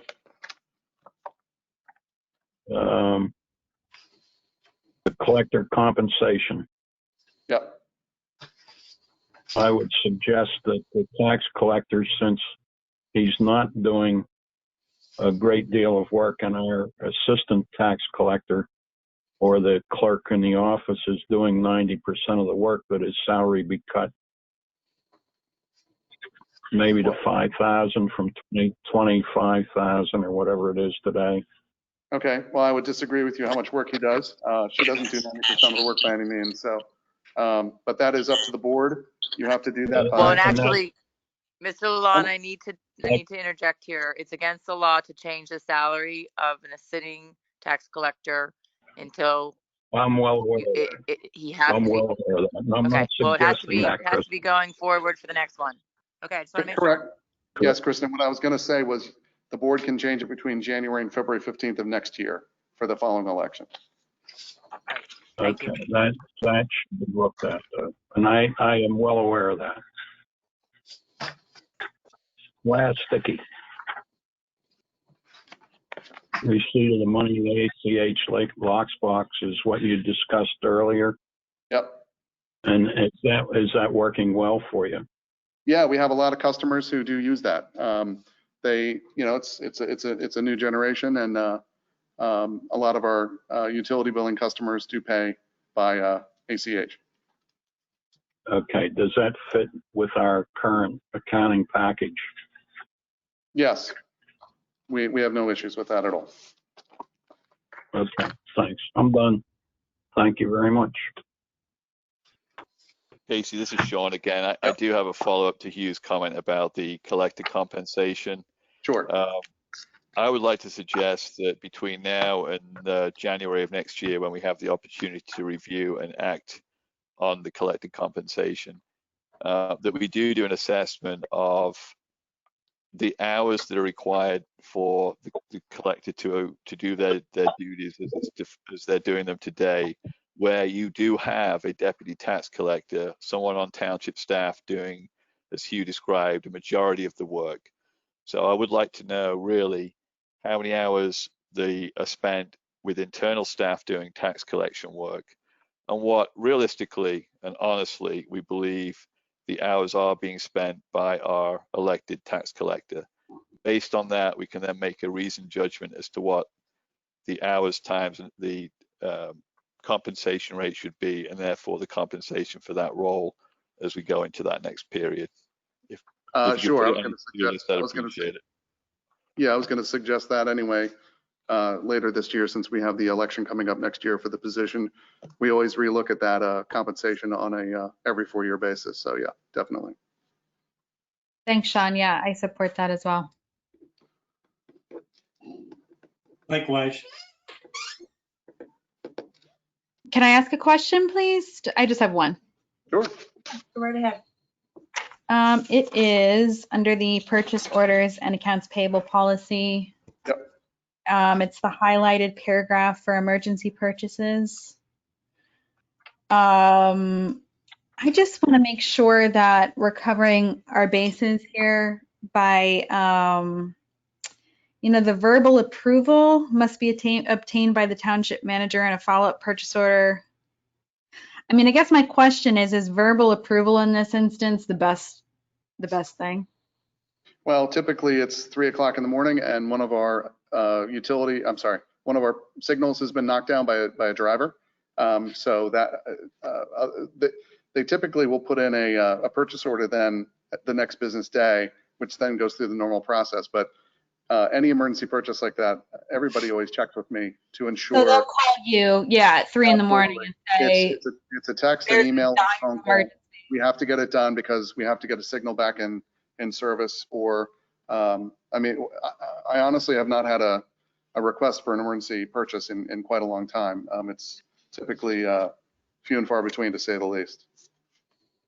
And it's always followed with the normal process anyway, the next business day. All right. Okay, thanks.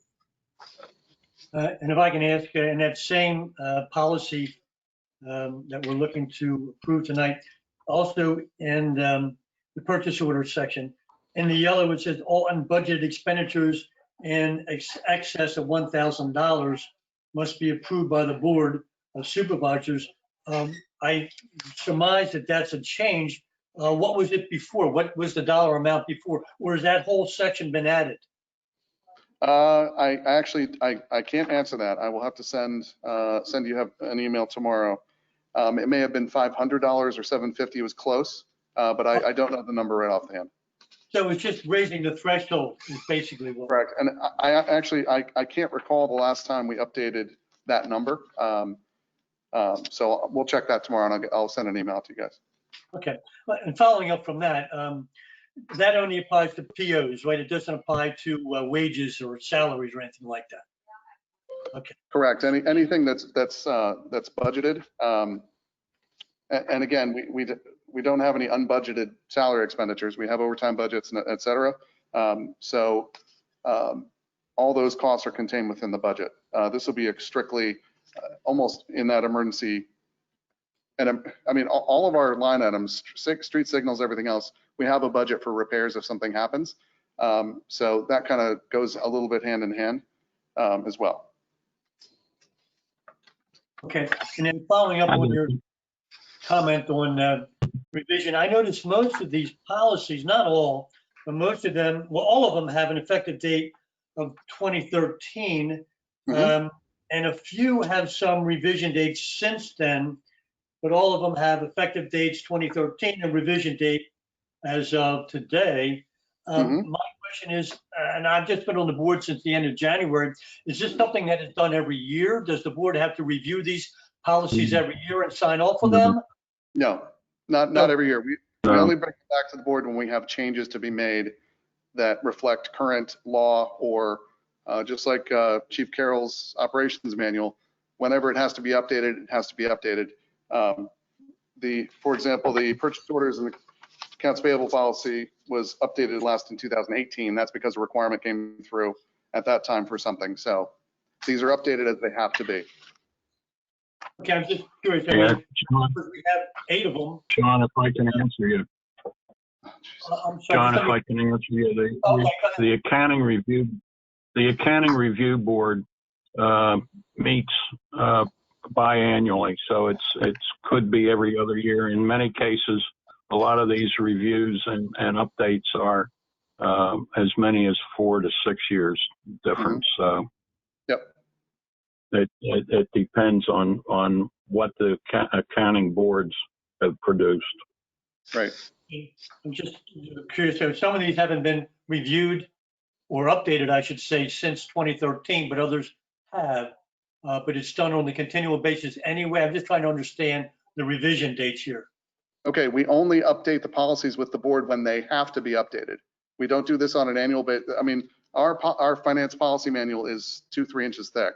So we only update those individual policies that need to be updated per GASB and GAAP. So these 8 that you have in front of you need to be updated. We have dozens of others that don't need updates currently. Okay, all right, good enough. Okay, and what would be really helpful next time, Casey, if we have to update some of these, would be to have our previous policies so that we can compare, so that we can look back at what's being changed and what's different. Sure. We'll do that. Yeah, that would be great. Thank you. Sure. Yep. I will make the motion that we adopt these. And I will second it. Do we have any public comment? Madam Chair, we'll check with the callers first. Yep, we have caller 3 and caller 1 still available, and caller 2. I don't know if they're participating or not. Caller If 3. not, yeah, if not, Margie. Thank you. Okay, Margie, go ahead. Yes, I like Ashley's comment. I've requested these policies in the past, and it seems like these are all brand new policies. Is that possible, that these are new policies that have not been put in, that were not put in place, that are now just being enacted? Nope, they are all previous policies. Okay. On page, I believe it's 4. I'm sorry, say that again. Maybe it's page 5. It would be helpful too if the pages were numbered, but I think it's page 5. I don't know what policy you're looking at. Please give me the policy name first. It's under segregation of duties under general cash receipts. Okay, just a moment, please. Thank you.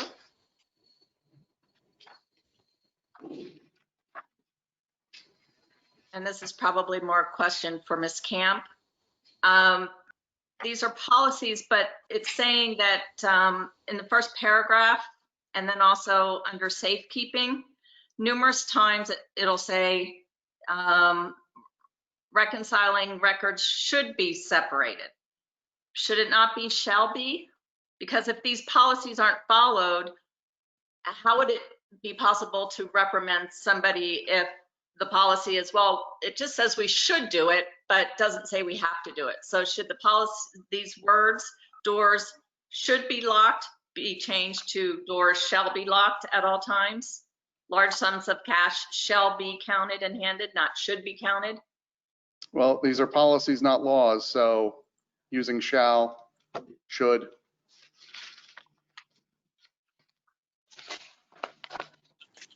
So Yeah, I if mean, somebody, they don't have the force of an ordinance that No. force. okay, and then it does say that these policies, let's see, the Director And where of are you? Finance and with review and approval of the Township Manager. But the board is actually approving all these policies tonight. So should the policies really be approved by the Board of Supervisors and not the Township Manager? Well, previously the township manager did approve all the policies. We just started this back in 2013, that the board started to look at the policies. Okay. And then there are a lot of things that require approval, but I recently viewed some timesheets and overtime, and even where there should be signatures, say by the township manager, that should have approved, whether it's invoices or timesheets or overtime, there isn't a signature there. So what happens when there's a place for somebody to approve something, but then it's not signed off on? Who oversees signatures? The accounts payable, I'm sorry, the payroll clerk creates all of the transactions for time. The HR director looks at it, the finance director looks at it, I look at it. It goes through 4 separate people, 3 of approval, and everything is approved. But if there's not a signature on it where there's a line. We do a lot of it electronically, so there won't be any signatures. Okay, got it. Great, thank you. And then I just wish this would have been covered in a workshop. There's a lot of information here, and you know, it's just these are. Well, Ms. Short, any additional questions you have, feel free to submit them to us, and we will respond to you in email. You can ask all the questions you like about all these policies. Okay, we'll do that. Thank you very much. I have to ask, if the township is not going to allow coins for payment, then this should be in your policy somewhere.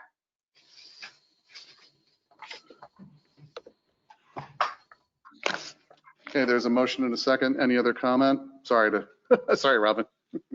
Yeah, No, that's fine. That's fine. We're past my bedtime, so we need to kind of keep things moving. Quick question, please. These policies, are they reviewed by Barbicane as part of their internal controls assessment when they do an annual audit? Yeah, my recollection is they look through our entire finance policy on an annual basis as part of their review, to my knowledge. And they've had no comments on any of these policies? I believe they reviewed all the policies, but I will double check. I'm almost sure that they have. So we wouldn't bring them to you without their approval. Okay, well, if you would double check and see if they make any recommendations on making changes. Well, we would have made the changes. We go by their word on all their recommendations. So those changes would have been made. Okay, all right. Are we able to revisit these policies later if we were to find something later on that we weren't? You can update them at any time. Absolutely. Okay. All right, great. Yep. They would just have a new revision date then. Okay, I'm not seeing or hearing any additional public comment, so we can go ahead and do the roll call. I'll start. Robin says aye. Sean? Aye. Ashley? Aye. Hugh? Aye. And John? Aye.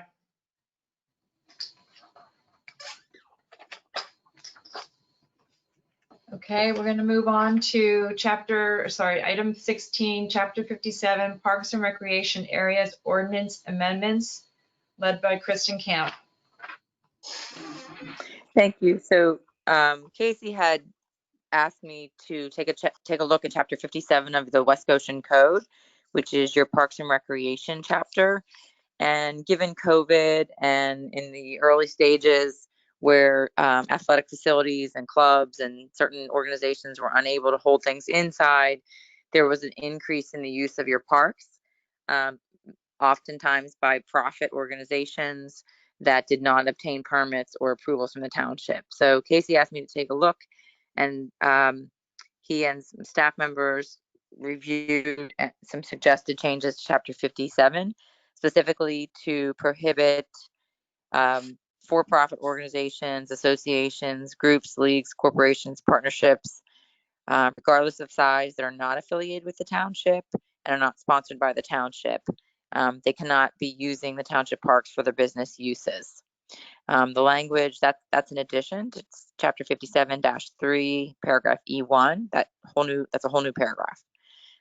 There's also currently in your code, you're required, if a nonprofit organization or even like a family reunion wanted to utilize the parks and they were having 25 or more people, they would have to get a permit. The language in that section has been changed. We've deleted the 25 or more people. So basically now it's to keep track of who is using your parks. They need to get a permit if they're going to have some sort of organized activity taking place at your park. That was the second major change. We also added that scheduling for use of the parks or the fields is on a first come, first served basis. However, activities sponsored by or affiliated with the township are given the first priority. And then the last change is, again, to make it clear on what can and can't happen with respect to for-profit activities in the park. Have to have the township approval if you're going to be setting up any sort of a booth or stand, or any type of sales that's going on would only be allowed to occur with township consent and approval. So those are the changes to Chapter 57 that are being proposed. May I ask you a quick question? I'd really like to have a good definition of affiliated or sponsored by the township. Yeah, I mean, sponsored by would be something that's actually, is an activity that the township advertises for, markets, or is part of your own, your park department, for example. Affiliated, I would say, would be, again, and I don't have a problem going back and adding defined terms to Chapter 57 because I don't think those are defined terms, and that's always a good idea, to not leave it to somebody's interpretation. But in my opinion, affiliated would be, it is an agency of the township or an arm of the township, such as your police department or your planning commission or your park and rec group, that would be actually sponsoring the activity. I guess that's the word sponsor, but affiliated, in my opinion, is something that is another arm of the township. But we can do that. I don't think there's a huge urgency to getting this done. I'm happy to go back and try to find definitions that are appropriate for those two terms. Yeah, I just think that if somebody, who would like to be included in part of this opportunity to be in the park, would probably potentially argue, what does it mean to be affiliated? We live in West Goshen. So if you're just in the West Goshen resident, does that already give you the ability to participate in the parks, but still having to follow this unless they have more than 25 people? They need a permit at that point, or that's no longer going to be the case? Yeah, the 25 people requirement goes away. So any organization that's a nonprofit type organization. So the distinction is between profit organizations and nonprofit organizations.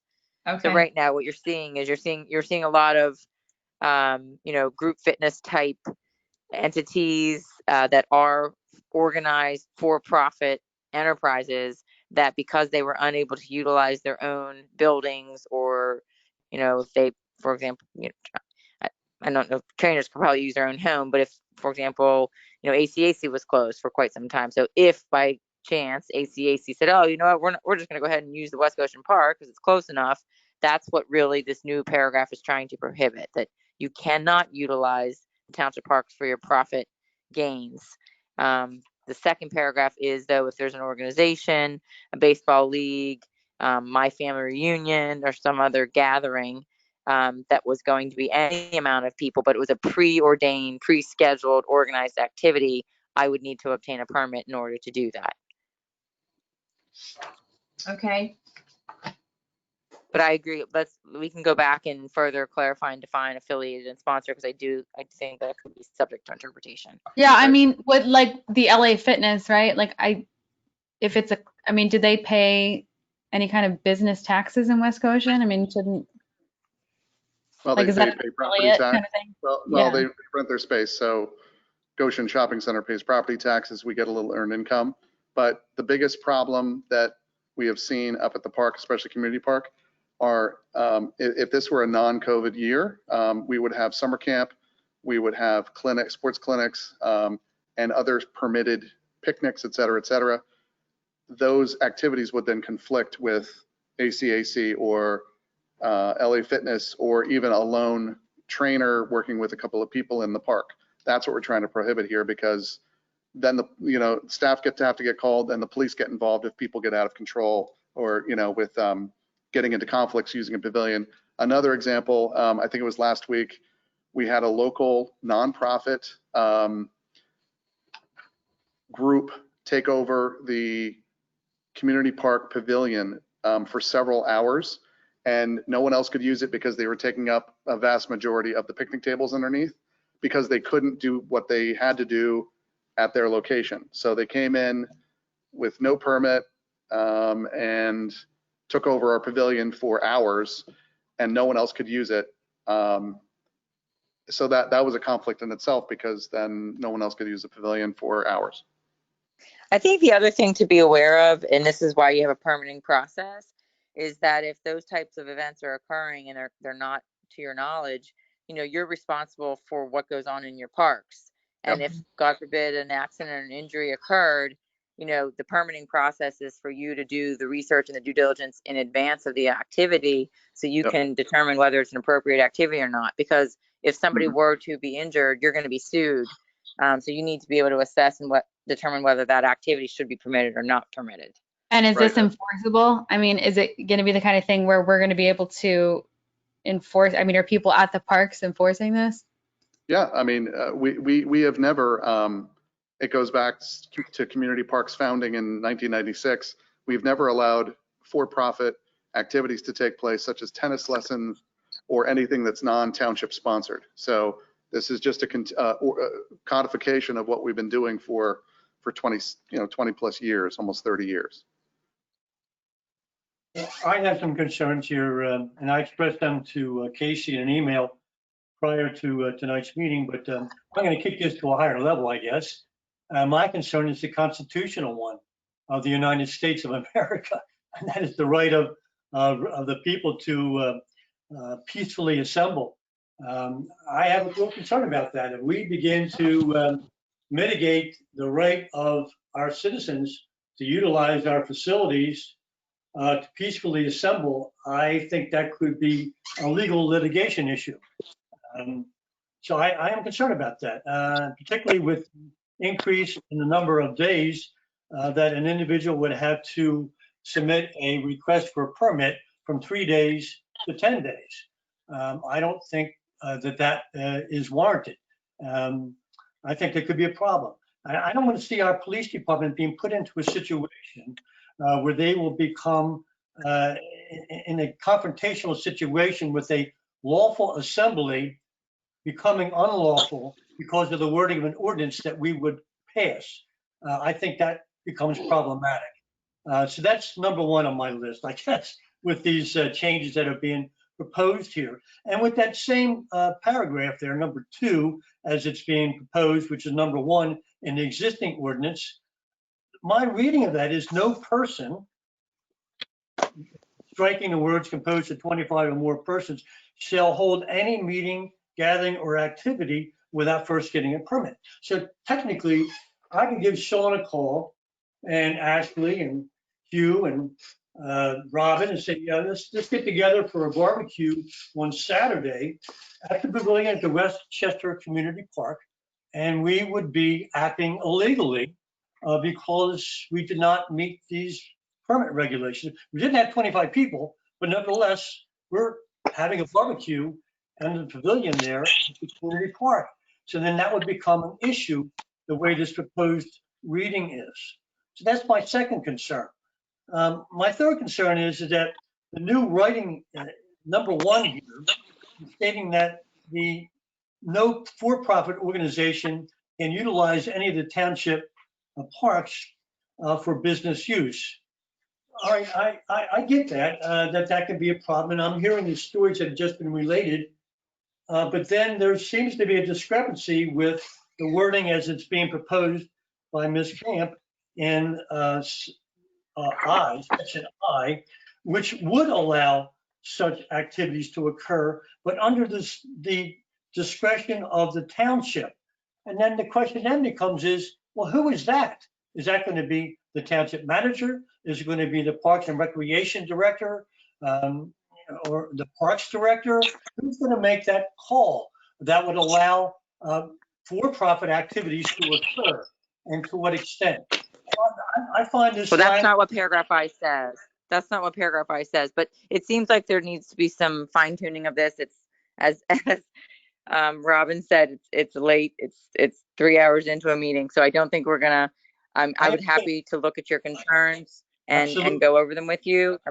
Yeah, I think that's a better way to approach this rather than try to debate now. There's First Amendment issues that you raise. You do have the right to regulate the conduct that occurs at the public park as long as there are reasonable time, place, and manner restrictions. So to the point where you mitigate it to the point where it becomes undoable. So I'm sure there's plenty of lawyers who would love to take this on pro bono, but let's not go there. Let's just table this, I would suggest, for another time, another meeting, and so we can have further discussion about this. I agree to table it. I support that.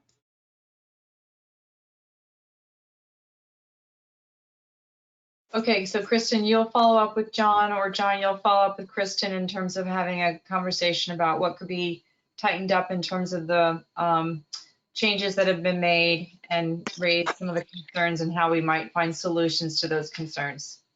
Absolutely. And I would also ask that if individually each of you would, on the large policy issues, which really are, do or do not support prohibiting profit organizations from utilizing your parks. I mean, that's sort of the primary impetus for this ordinance. So we need to understand what each of your separate policies are, and if you could send them separately so that you're not deliberating, through email. And then the other one is, we'll take a look at some of the issues that were raised tonight and follow up with the tightened up ordinance. Okay, great. I just have one, if you don't mind, I have just one question for Casey. So is this really for-profit activity only become an issue during this COVID crisis? And and it's been very rare that we've had issues prior to this situation.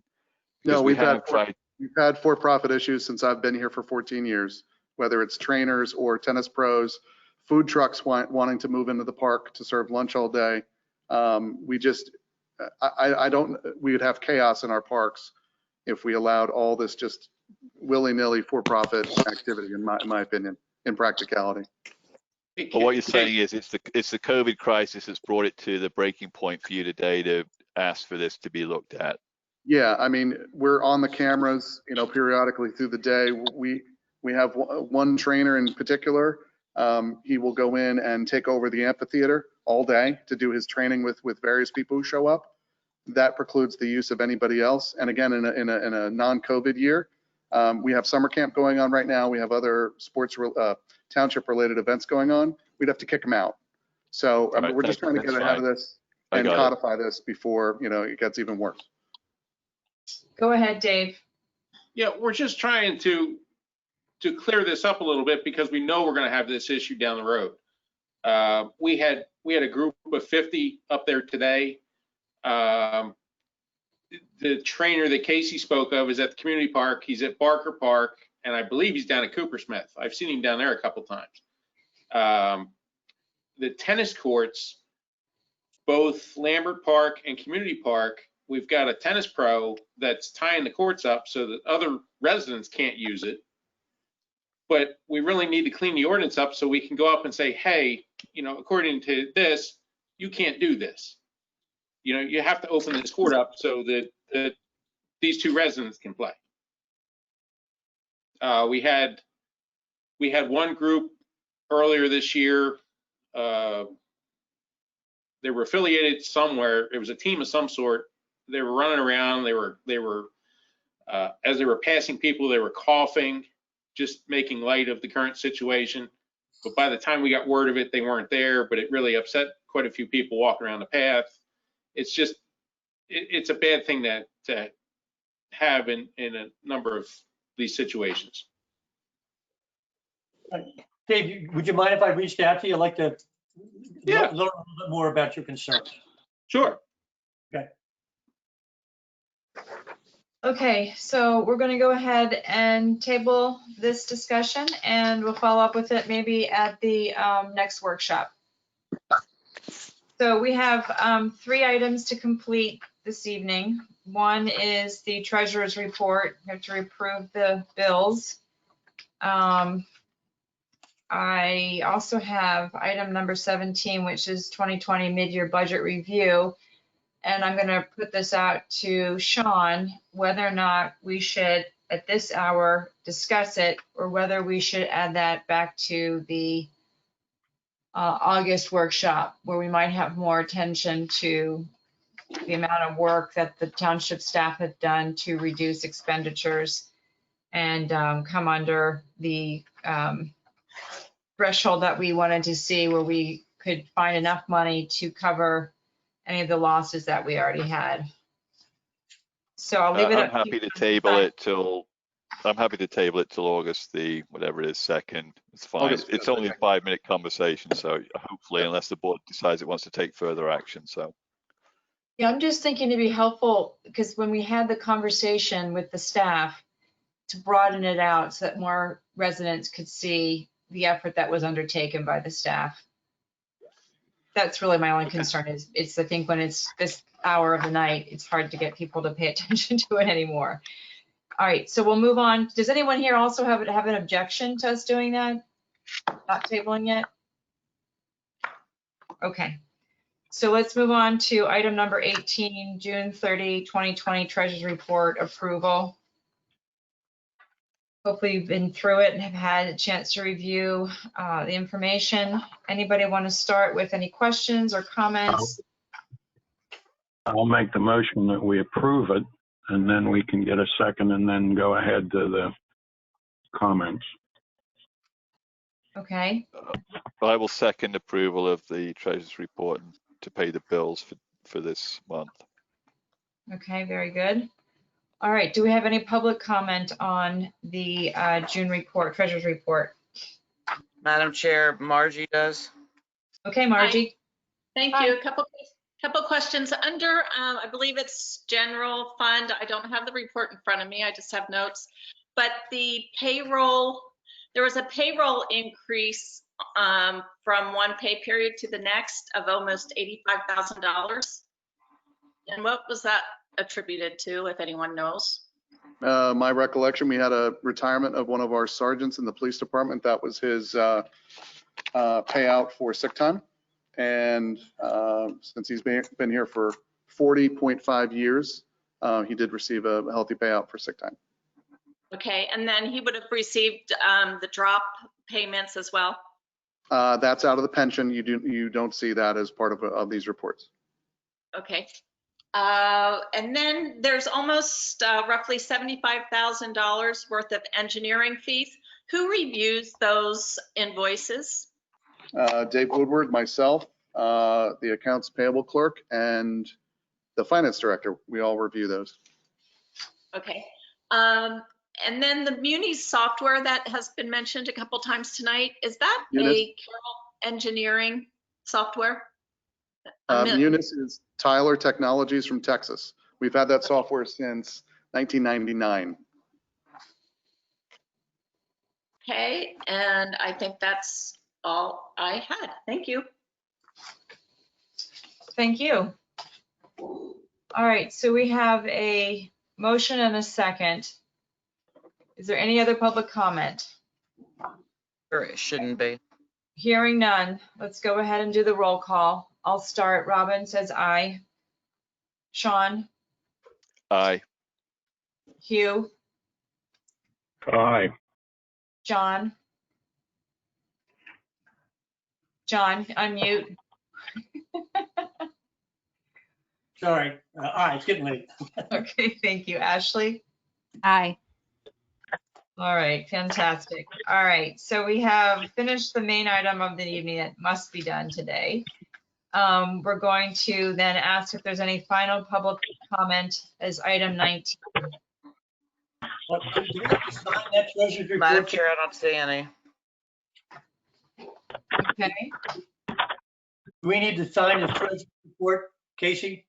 Okay, hold on 1 second, John. There is a caller, number 3. Keeps on and off. You could just- That's Hugh. That's Hugh. Oh, it's Hugh. Okay, so Number 3 is Hugh. Doug, you're not on anywhere either? I'm still here. Okay, Yeah, did he's you want to calling make number any comment before we close up? I think I'm okay. It was a good meeting. Thanks. Okay. Okay, John, I'm sorry. Your question? My only question was, do we need to sign this treasurer's report in order to have the bills paid? No. That is just we keep those once we get back together when COVID is, well, I don't know when COVID's going to be over.